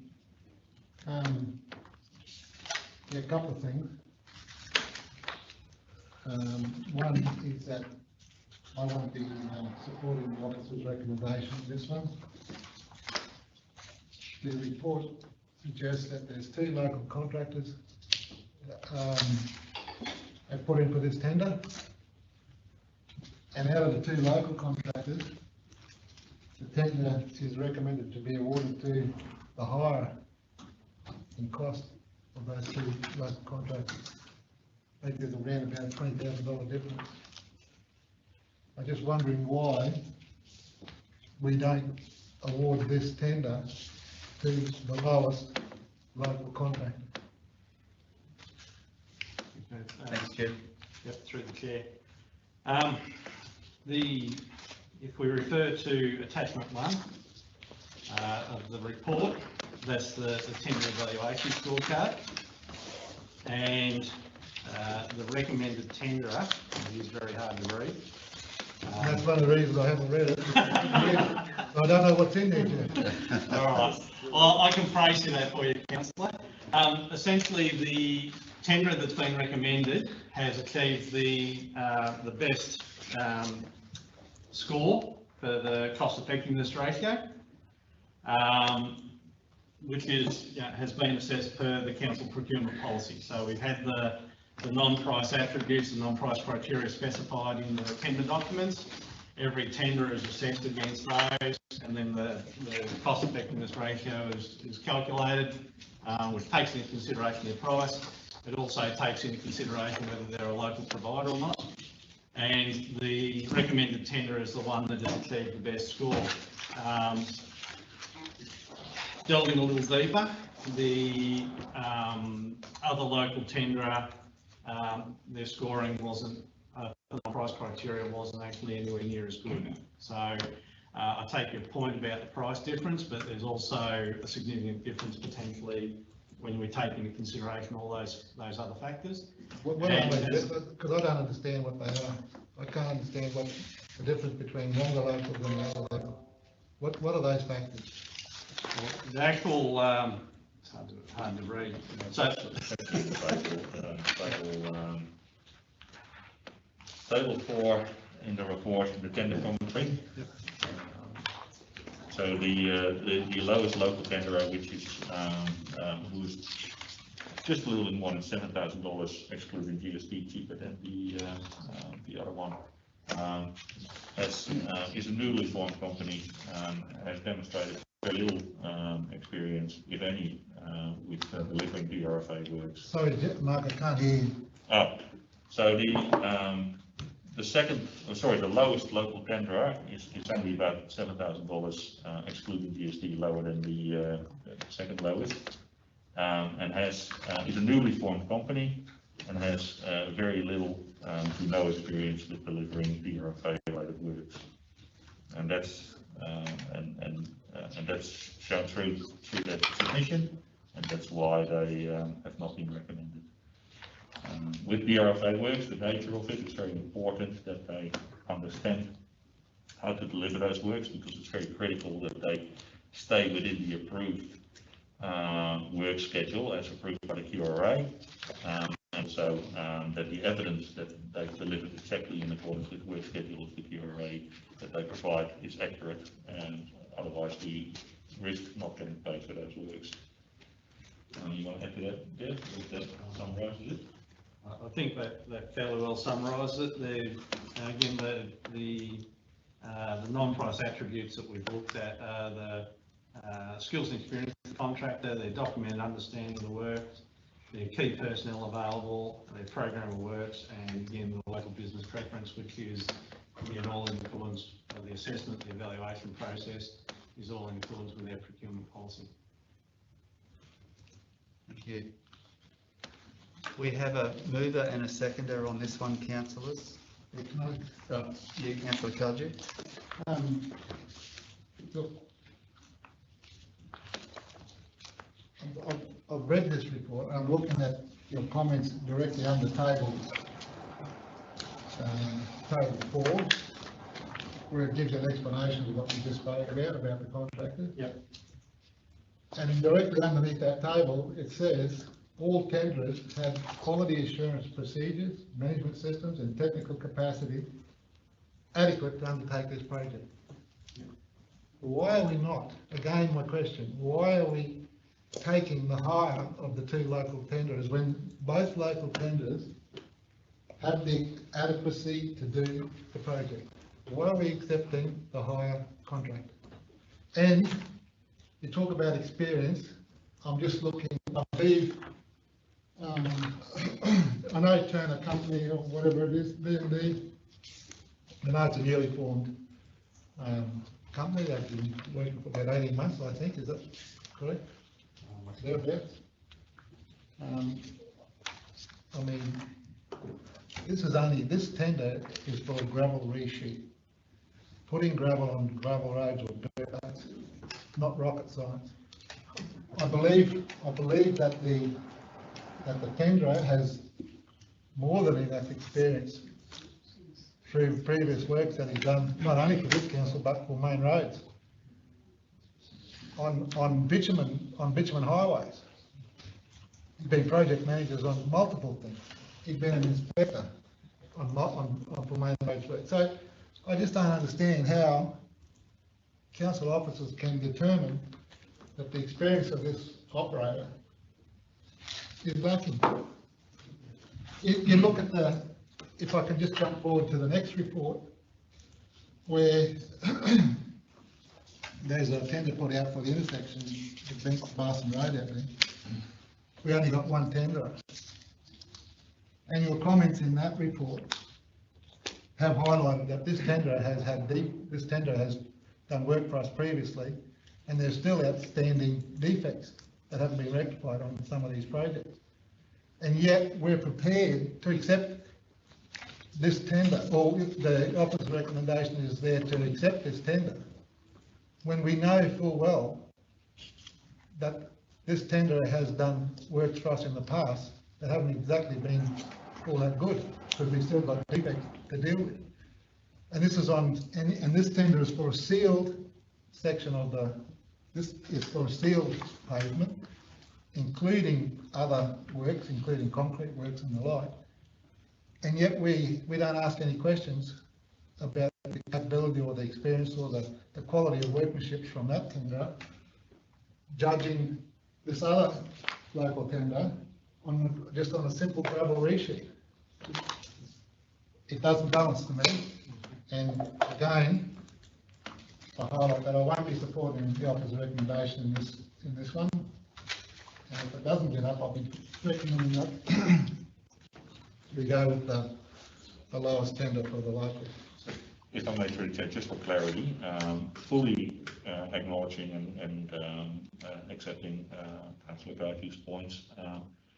The procurement policy provides two methodologies for assessing tenders. One is price only, and the other one is the cost effectiveness ratio, where you look at the quality of the submission and make it, and the officers make a judgment based on their ability to deliver the works based on the quality of their submission, and basically do a calculation of the price divided by the quality of the submission, which gives the cost effectiveness.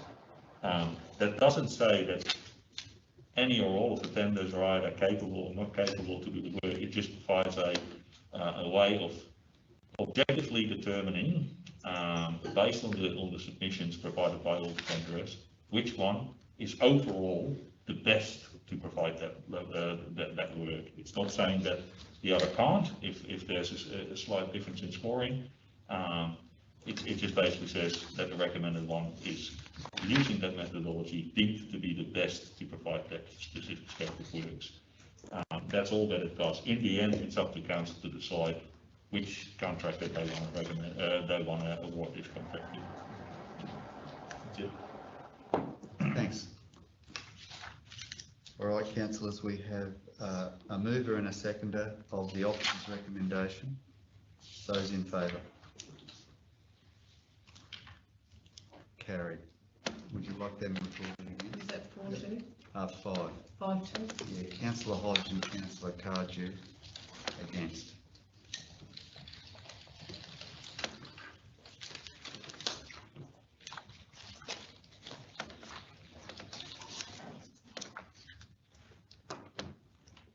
Item 12.8, Beantree Barson Road, Beantree Barson and Beantree Albrecht intersections upgrades. Do we have a mover of the officer's recommendation? Councillor Hodge moving, Councillor Bill next.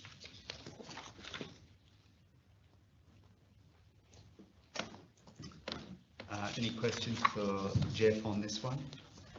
It's pretty straightforward, John. It's only one tender.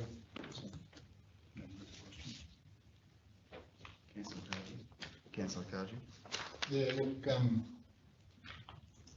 given the comments of the report that I've just highlighted previous, and the issues that we're having with this contractor, and we've only got one tender, I won't be supporting this. I'd suggest that we should be putting back out into the public arena for re-tender this and get some more tenders in on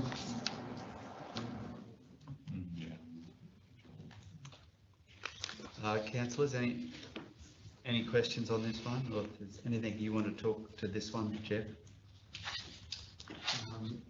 Through the chair, these works were originally part of their capital program for last financial year.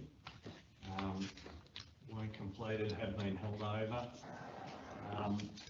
HSPP funding does have a time frame for delivery, and as noted in the report, we've had a couple of goes at trying to get these works underway. We did go out as a quotation in the first instance, unsuccessfully, and then we've we've gone to tender.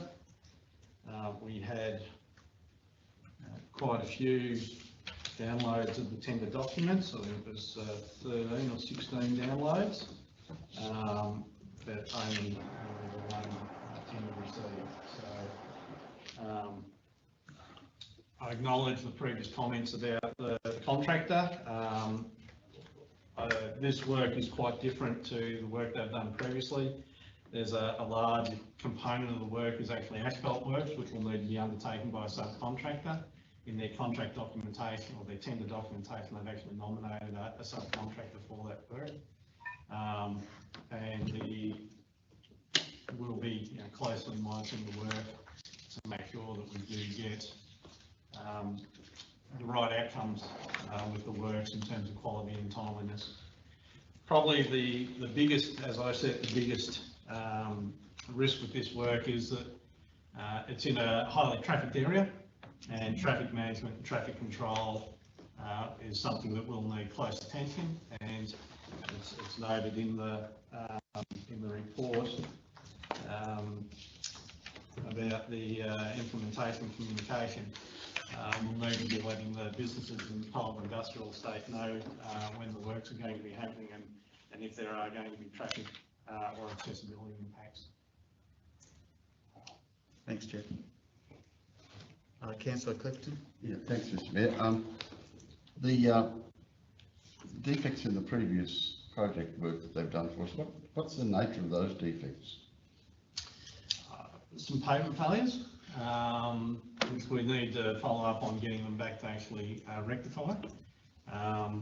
Having said that, the subgrade conditions out there were not flash, so and that particular project has some challenges. There is that project is still within its defect liability period, so it doesn't come out of defects until basically the end of this financial year. So we just need to get the contractor back to actually rectify those faults. Councillor Hodge. Yeah, in regards to the defect period, I think we hold, is it somewhere 5 or 10%? Varies from contract to contract, yes. Yeah. Typically 10% overall, and they get 5% back at practical completion, and the other 5% is held until the final completion, the end of the defect liability period.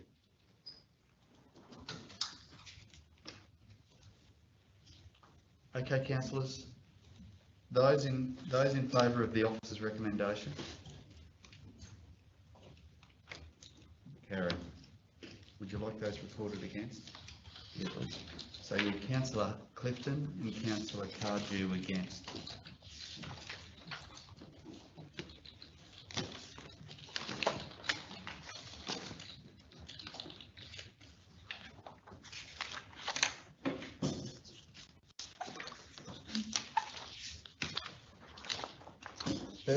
.1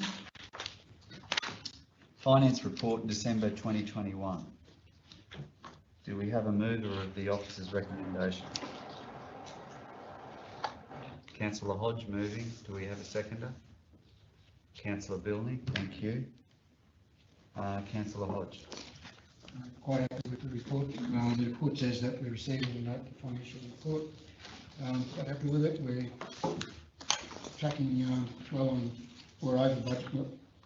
The year-to-date budget at this 30th of the 12th, 21, 1.2 million. The actual position is 180,000 in surplus. So, fingers crossed, we continue to work that way for the next 6 months.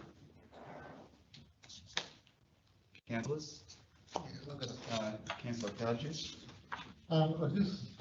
Something that I haven't noticed before, it's probably not very good with the finance side of things, but in the paid full-time equivalent and headcount table, I noticed that we've got 181 indoor staff and 137 outdoor staff. We've got more indoor staff than we do outdoor staff. Didn't they strike that as being odd? I'll come back if you want to answer. I'm pretty sure that I asked this question previously. Hillary can back me on this. There is some of all the officers who do supervisory work, like coordinators and all that sort of stuff, that are actually out in the field, well, the majority works in the field, but therefore they're put into the indoor. So I'm not sure of the numbers, but maybe Hillary could update us. That have to equate to 50 people. I don't think. Oh, I'm not saying I'm right or anything like that, but there was just one of the explanations, that's all. But And I'm assuming that those numbers there do not include all the contract staff that we contract, all the contract personnel. So anyway, I just bring that. Through the chair, if I can. Yes, Hillary, thanks. If they are contract staff, so if they're staff that we employ on contract, then they're definitely included. It doesn't include people who are not employees of council. That's what I meant. The contracts that we use are only fully, they're contracted. That's right, so they're not included. And with regards to the indoor-outdoor, that actually refers to the awards. So it's the award that they're paid under that determines that category. So as Councillor Hodge said, there's a large number of people who work outdoors who are paid under an award which is classified as an indoor award, and therefore they sit in that. If you'd like further, just for your own information, if you'd like further analysis on those numbers, we can put that for you. Would you like that, Councillor? Yeah, I think it would be beneficial. Through the chair, just one other observation.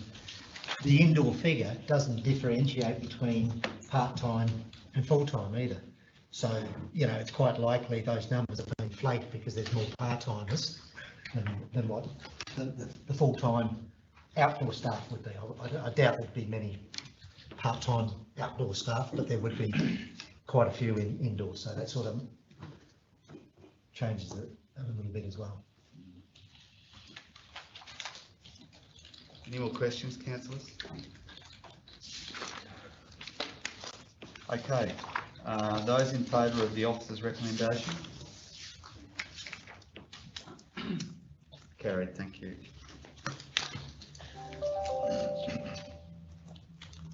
(13.2). Yes, 13.2, second budget review. Do we have a mover? Councillor Hodge, a seconder. Councillor Hayden, thank you. Councillor Hodge. no, happy to proceed. I think we've workshopped this, so it's okay. Anyone? Okay, those in favour? Carried, thank you. 13.3, social housing quarterly report. Do we have a mover?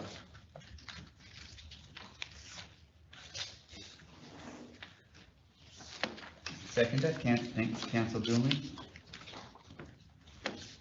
Councillor Hodge, would you like to? Yes, thanks very much, Mr. Mayor. I guess this is the quarterly report on our social housing, but basically all this report is doing is informing council of the value of all the units that we hold. There's nothing else in the report, you know, whether how much, you know, our rentals are compared to our management fees and all those sorts of things, but that's something that I'd like it related to. As far as this report, that's what it does. Thanks, Councillor Hodge. Those in favour of the officer's recommendation? Carried, thank you. Item 13.4, urban and childcare update and request for support. Do we have a mover of the officer's recommendation? Councillor Hayden, moving. Seconder? Councillor Wilts, thank you. Councillor Hayden? No, I just appreciate that they're trying to work together, the community's getting together to try and keep this facility open. Agreed.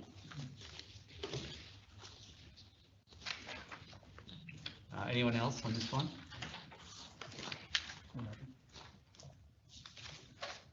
All right, those in favour of the motion?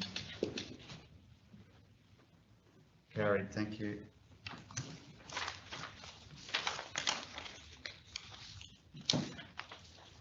Now we move to item 14, councillors.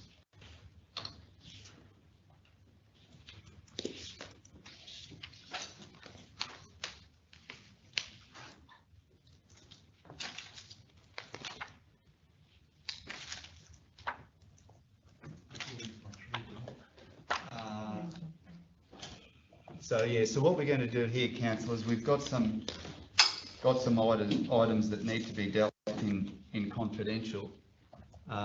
So I've got a draft motion up there on the board that council approve the amendment of the order of business of this meeting to move item 14.1 to be dealt with during the confidential session.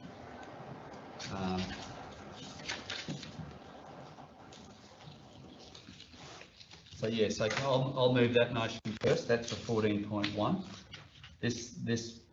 The reason for this is there's contractual arrangements between council and other parties on this item.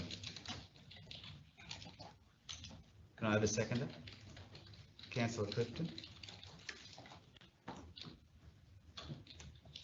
Just wait to get that up.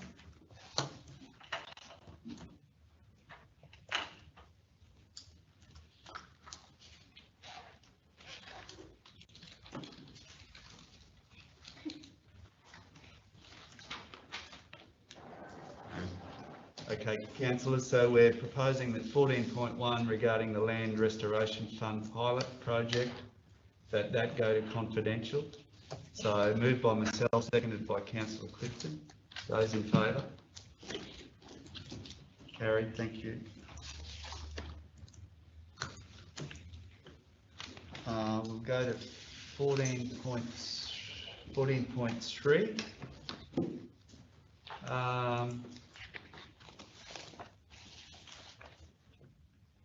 I don't believe that one needs to go to confidential, Gary? No, that one doesn't, does it? Calling for a report. Yeah. So 14.3 is okay, but 14.4, which is a notice of motion again, doesn't need to be in confidential. Yeah, so 14.4 doesn't need to be. Not in the index because it's no. The agenda was compiled before it was received, but it has been distributed to councillors. Councillors, and in my assessment or on my advice, thoroughly distributed. Yes, but did we move before to put the lakeside into confidential, or haven't we done that? Yeah, we moved that. We did it, so that's already in confidential. Yeah, very good. Okay. No. No, we just said lie on the table. Oh, okay, that's okay. All right, so can we have a mover? Councillor Clifton would like to move that the Lakeside provision of management services for Lakeside Caravan Park 12.3 go into confidential on the basis that we'll be discussing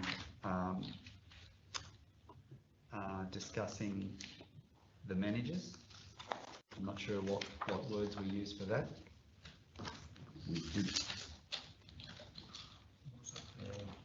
See, I did use some words, which I... Commercial.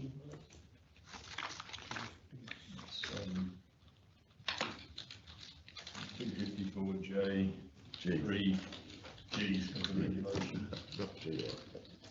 Okay, so for 12.3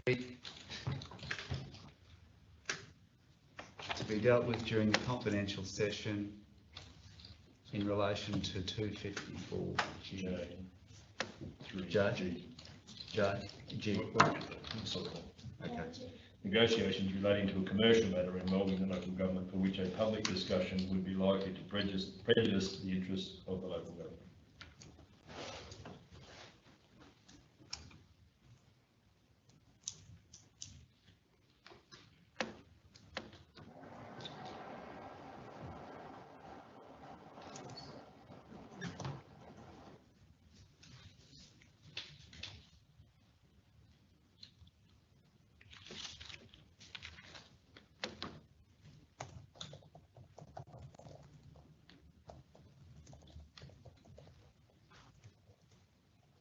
Okay. Is that it, Jackie? Yeah. Okay, I'll move that, that we go to confidential with that Lakeside Caravan Park. Can I have, oh, sorry, Councillor Clifton's moving. Can we have another councillor to Councillor Wilts, the second? Those in favour?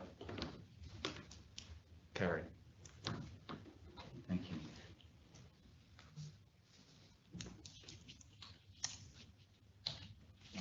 I think that's all of them, the confidential.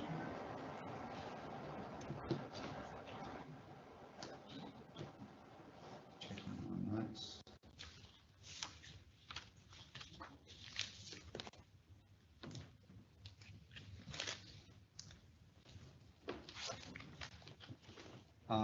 We'll go into confidential now.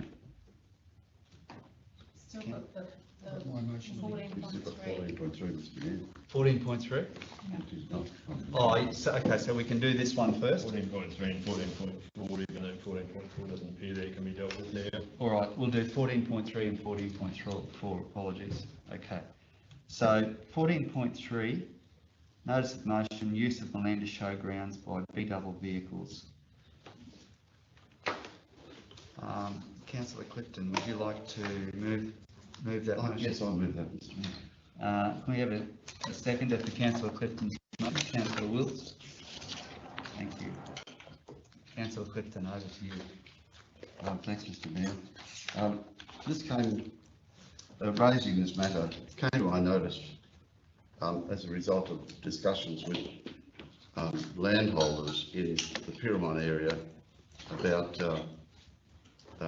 the problem of getting their cattle in and out of their properties. I first knew that they were seeking some sort of arrangement where they get a licence to bring B-doubles into their properties, which I sought advice from council officers, and they had a technical examination of it and found that the roads were really not up to the sorts of standards required for B-double transport to be able to negotiate corners and other such matters.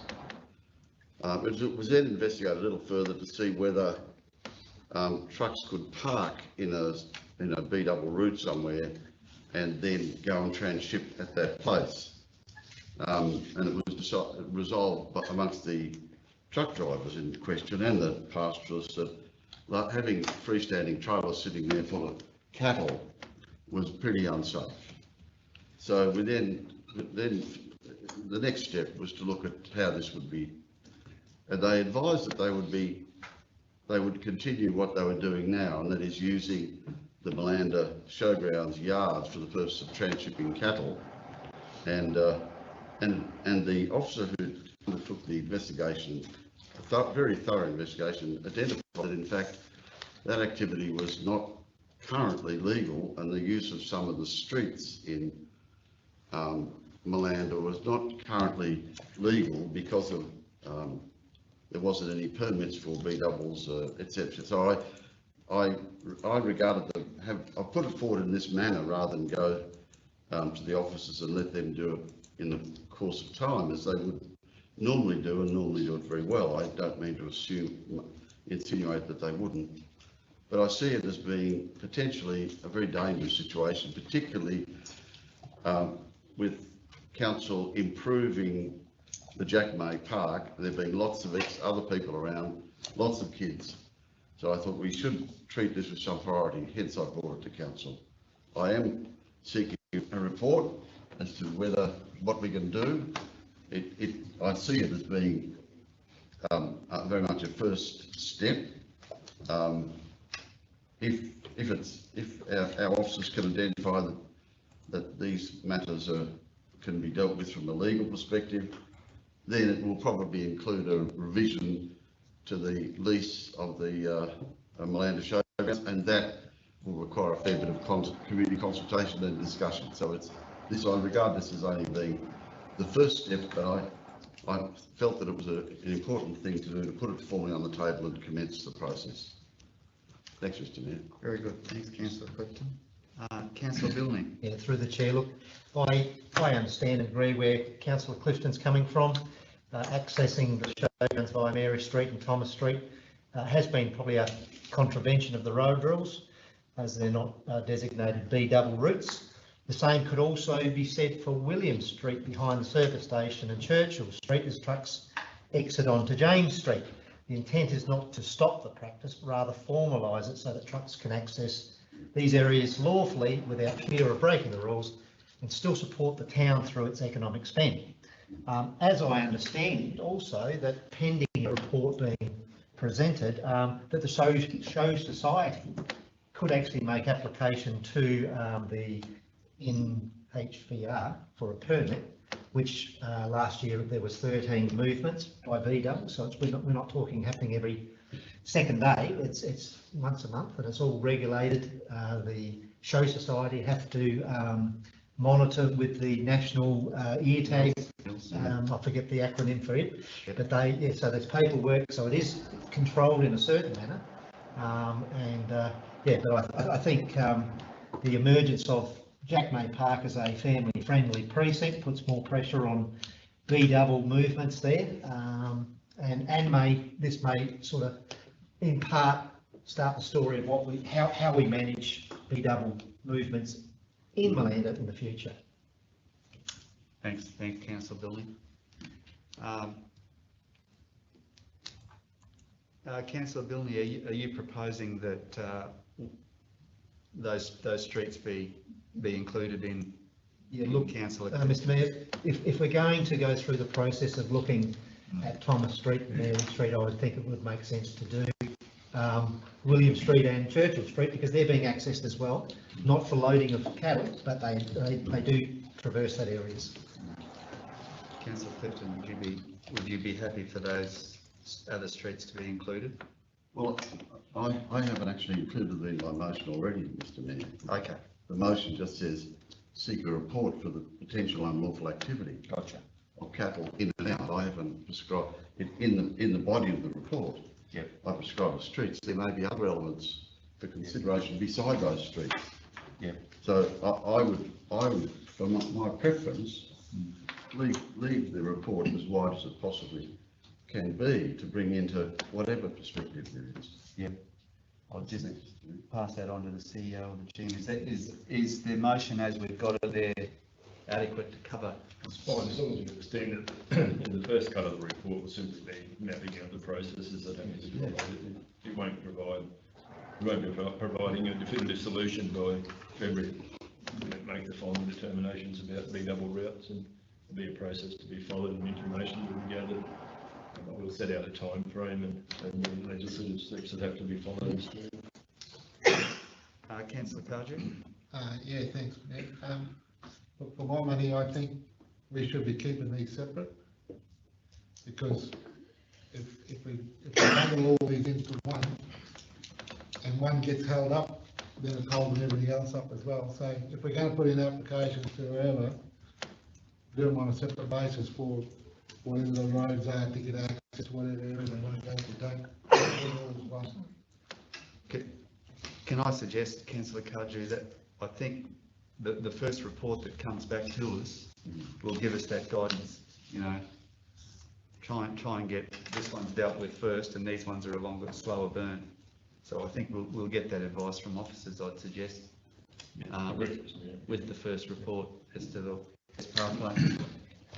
Is that okay, Councillor? If I just finally say, I have no expectation of a sudden response by using the term February, but I think the council officers are in a much better place to chart the course and the direction, and it ought not take too long to do that. But that it's been an outstanding issue for a long time, and I don't see a quick solution or expect one. No, and through the chair, thanks for that clarification, Councillor Clifton, and council officers should be able to provide a report around the processes and steps and expected timeframes and different ways that this can be dealt with in the report by February, and then make some recommendations in relation to those processes, depending on what council then decides whether they how long it actually takes to put it in place. Thank you. Very good. So those in favour of Councillor Clifton's motion? Carried, thank you.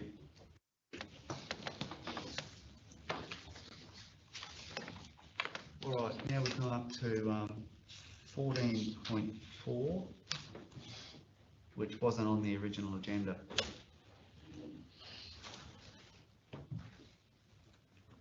Can you bring that one up, Jackie? Yeah, it's me.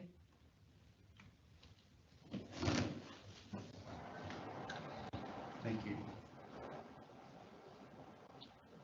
All right, Councillor Hodge is proposing here that we repeal a motion from our 25 November meeting, the land supply study. So Councillor Hodge has got a draft motion there that the following resolution passed be repealed. Do we have a seconder for Councillor Hodge's proposed motion? Councillor Cardew seconding. Councillor Hodge. I'm not sure if that's the correct one. I don't think Councillor Cardew voted for it at the time. I just picked it up from the minutes.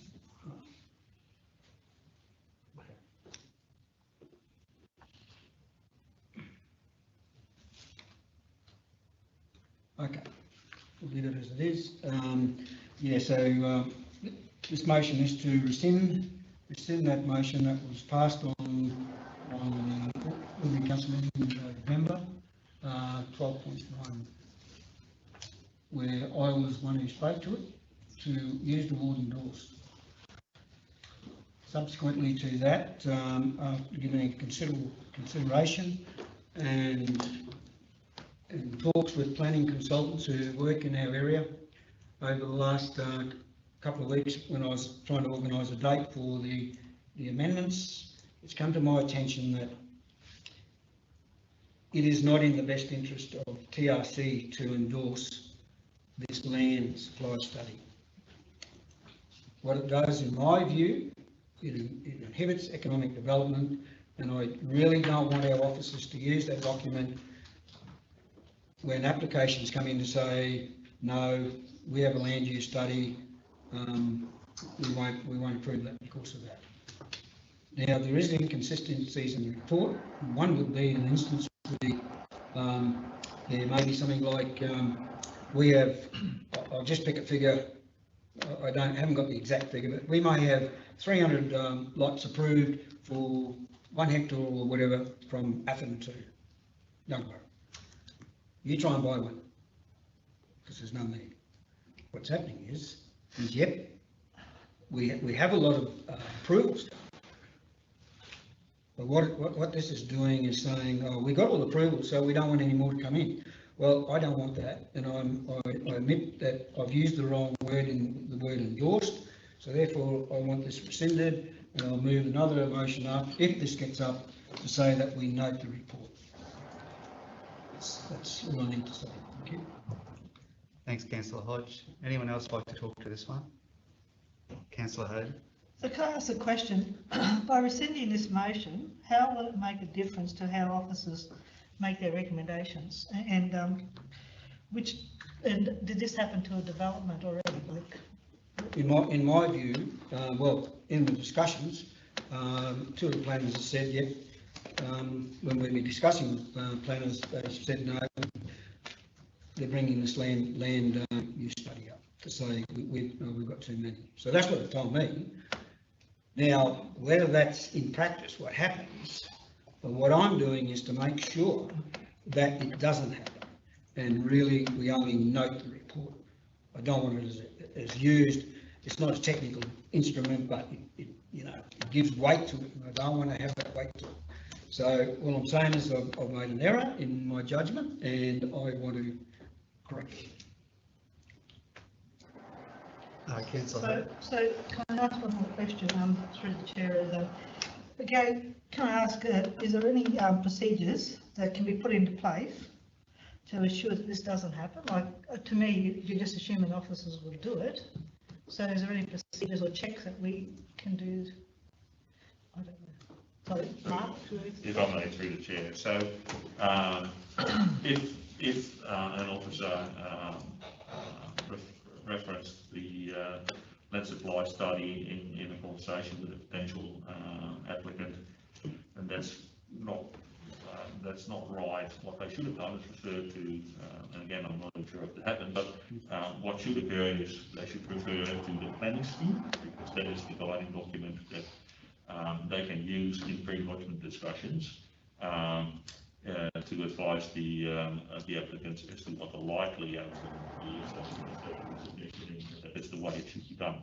The land supply study at the moment is just a document that is used for informing future iterations of the planning scheme. And there will be a planning scheme review in the next couple of years, and a more comprehensive one. And the land supply study is just one of the tools that we use to inform that review. And that will go through considerable iterations with council and public consultation and all those sort of things. So, but the current planning scheme, as we discussed in relation to an earlier application process today, is what officers should be using to provide their pre-lodgement advice.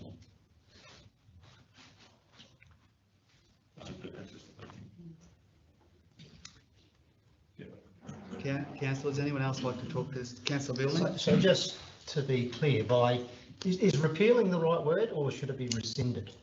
Repeal is the correct terminology, both the regulation and the standing orders rather than rescind. Yep, that's fine. And also, just noting and having it endorsed, because of this land study, it has no impact on decisions of officers as far as the assessment. Is that right? So it's only a word. Whether it's noted and endorsed or noted it really doesn't, the document won't be taken any differently. As the General Manager said, the study informs future iterations of the planning scheme. Doesn't inform an application. I just wanted that to be clear. That's assessed against the scheme as it stands. And our pre-lodgement advice should be given against the scheme as it stands. And I don't think there's anything in the land use study that would cause us to give a different answer to that, which we would have given before the land use study was completed and endorsed by council. Simply a question of a calculation of how many allotments exist in, as you say, council, not disputing that they exist in theory, and individual people will make individual decisions about how they develop or not develop their land. Councillors, any more on this one? Those in favour of Councillor Hodges' repeal? Needs a second. Didn't we have I second Councillor Cardew? Oh, did you second it? Yeah. Sorry. I can't see it. Thank you. Yeah. So those in favour of motion? Yeah, carried. Thank you.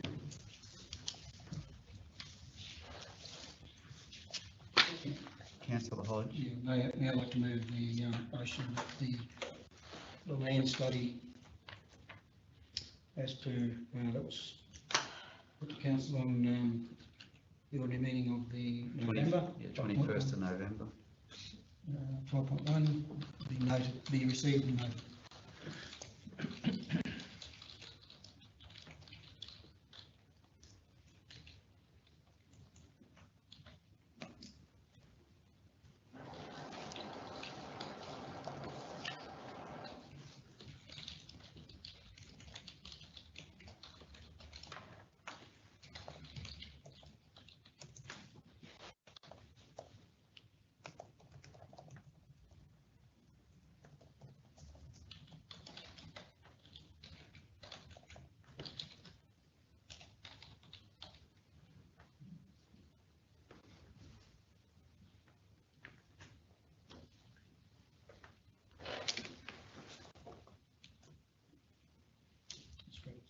So it should read that it be received and noted, shouldn't it?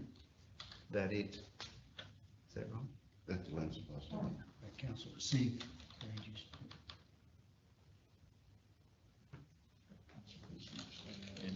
Receive and note.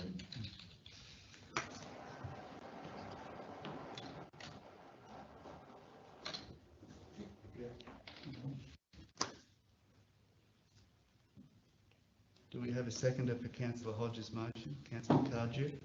Thank you.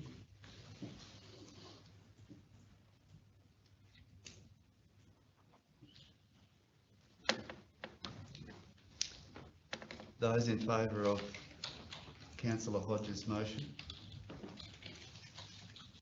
Carried. Thank you.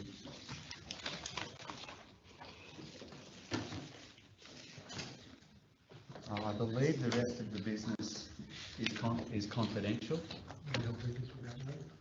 Oh, sorry. Business without notice. Councillor Cardew. Yeah, I've got a question for our officers. Just wondering whether either the CEO or the manager of infrastructure can give us an update on our disposal of assets. Where we're at.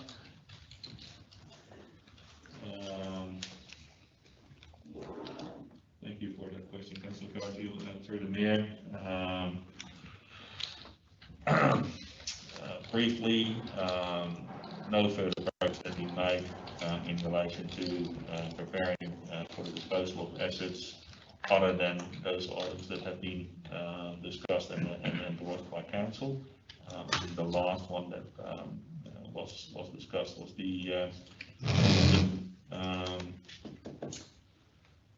tour guides building, and we're still dealing obviously with the Young Barra Memorial Hall, which basically got a 12-month stay.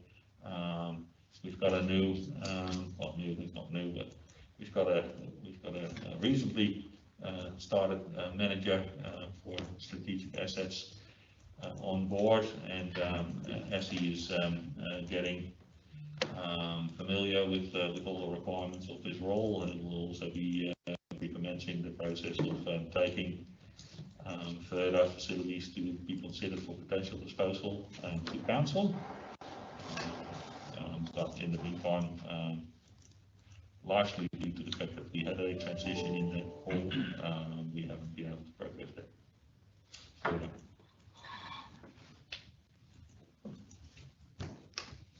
Mr. Mayor, can I move a motion that we did have a report presented to the March meeting on the disposal of our obsolete and derelict assets and vacant land.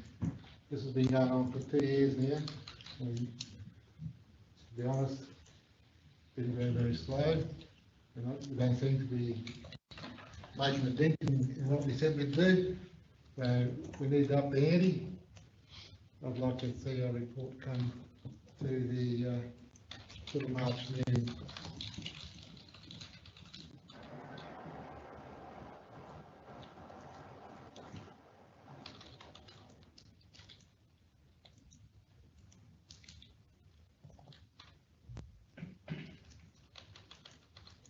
Is that okay to get? Yep. Do we have a seconder for councillor Cardew's business without notice? Can I just make a question? Perhaps councillor Cardew, the disposal of obsolete assets, bearing in mind the need to be specific, we may not have any obsolete assets. We may have assets which are surplus. Obsolete has a certain term, has it not? Meaning, do we actually have assets that are obsolete, or is it, should we use another wording beside obsolete? What if we just surplus assets? Just say land and building assets. Or potentially surplus land and building. Sorry.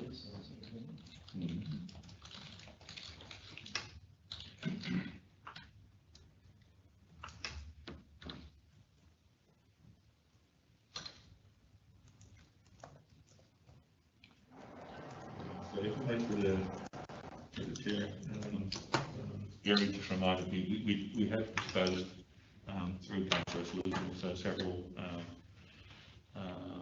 surplus land assets. So that's still progressing, so we can definitely include in that report where we're at with those. just in relation to surplus buildings, I don't actually believe that there's a council resolution at this point in time, other than the ones that have already been through council, that any of our building assets is actually surplus. I know that we've had workshop a list of potentially 25 assets that could be consulted in relation to those following council resolution could be consulted with the community to determine if they were surplus. And that's generally where the process becomes a bit difficult, because as soon as you enter into consultation with the community about it, it turns out that they might not be surplus, and that's a consideration. Councillor Cardew. The request relates to reports, so we don't need to No. Sorry, I didn't hear that. So the request is for a report, and those matters can be adequately addressed in the report. Yeah, because what I was just going to say is that, do we need to expand it? I know we've identified land, and I know we've identified buildings. At one of our workshops, Chris Mitchell had a list of buildings that we workshopped, and went through and made a list. I would expect that in that report, everything that we want to get rid of should be listed in that report, so that it can be endorsed, and then the process for disposal can then be carried out, public consultation, whatever else needs to be done. But we need to have a list that we all agree on. These are the assets we will dispose of, so that we can get moving.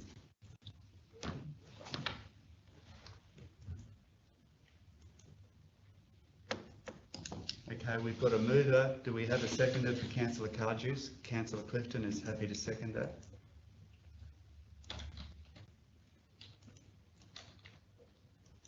Those in favour? Carried. Thank you. One more business without notice. Oh, good. I'm going to just take a nature break. So if I can just adjourn the meeting. Thank you, Mr. Mayor. It's great to be back. So we'll reconvene shortly.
Okay, we're over to you, councillor Hodge. Yeah, thank you. Yeah, my question's just to CEO. Gary, could you just update us when the future workshop's going to be held with the planning delegations, please? Early March, had a discussion with the manager and general manager in the last couple of days, and we should have that ready for you by early March. All right, thank you. Councillor Wills? Yeah, just briefly, like we had quite some discussion this morning on the Lakeside Caravan Park, just wondering how things are progressing with Melinda. We don't seem to have had any advice on Melinda for quite some time, and I think they're on a month-to-month basis. Through the chair, they're still on their current management agreement. That is. Sorry, I can't hear, mate. Oh, sorry. So the current manager for the Melinda Caravan Park is still operating under that current management agreement. I think that's about to end in February. So we will be communicating with them to see if they're willing to continue on a month-by-month basis while we're negotiating a lease with them. So we're very close to commencing one-on-one negotiations around the lease with them, because they're the only party that's currently still interested from the expression of interest process. So yeah, that's the status. My reason for asking was that I knew that their contract was coming up in February, and no doubt they're concerned about their contractual arrangements. And that is recognised. Yeah. Thank you.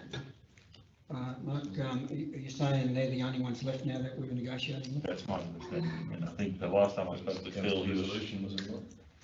There's a council resolution there that basically resolved to tender, to select this tender with the two interested parties, but one of the interested parties has indicated not to be interested anymore.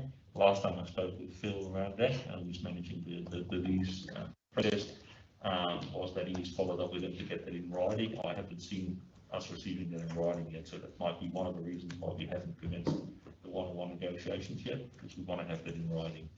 So the other question would be, is he's got to come back to council to make sure the parameters are set, what the agreements will be, because the last thing you want is to put in an agreement with them, and it comes back to us and we refuse it. So what I'd like, if possible, if it's the right thing to do, is to make sure that the parameters that we set as per the lease agreements that we're sort of happy with before we finalise the agreement. Yep, understood.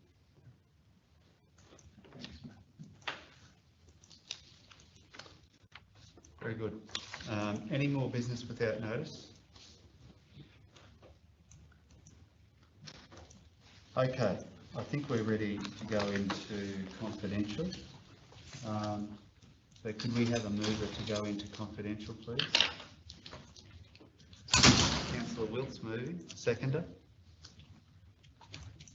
Councillor Hodge. Those in favour? Carried. Thank you.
Now we're back to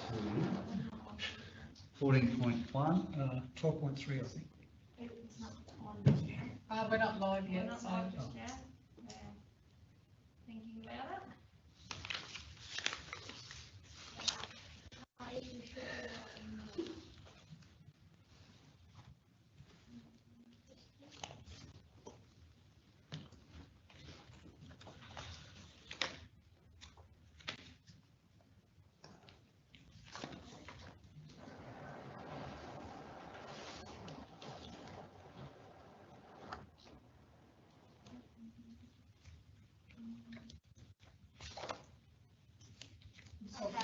All good? Yeah, okay. Okay, councillors, 14.1.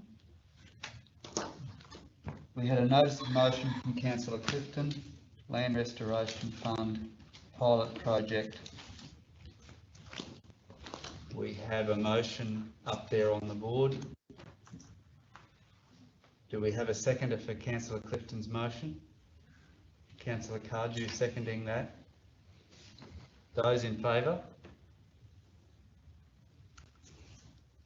Carried. That's 5-2. Would you like them recorded against? No. No.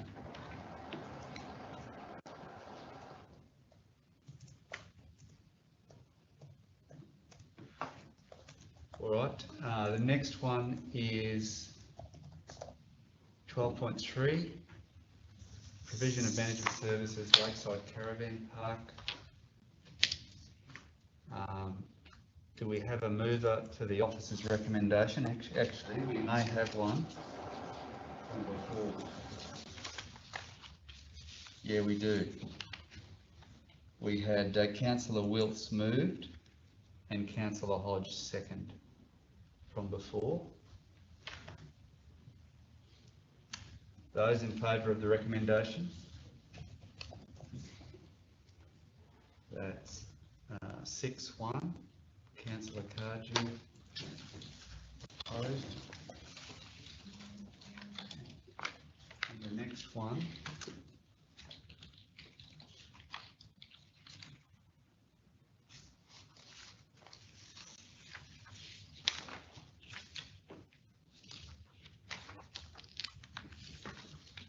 Ravensay Railway, 16.1.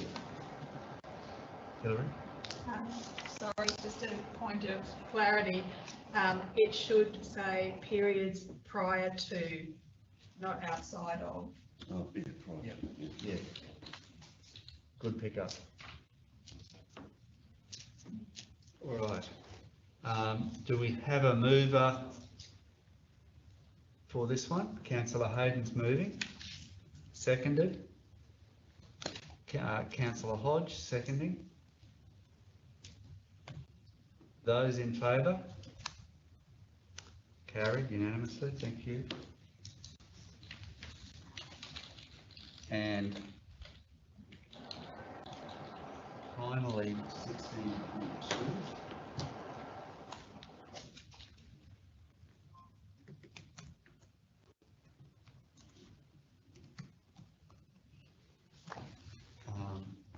So 16.2, do we have a mover of the recommendation?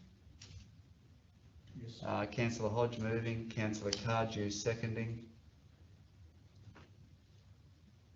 Those in favour of the recommendation? Carried. And Councillor Clifton against. Thank you. I think that's it. Jackie, is that all? Yep.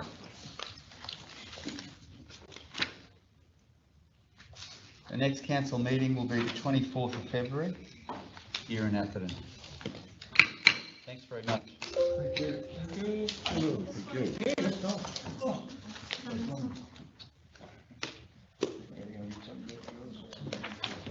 you. Yeah.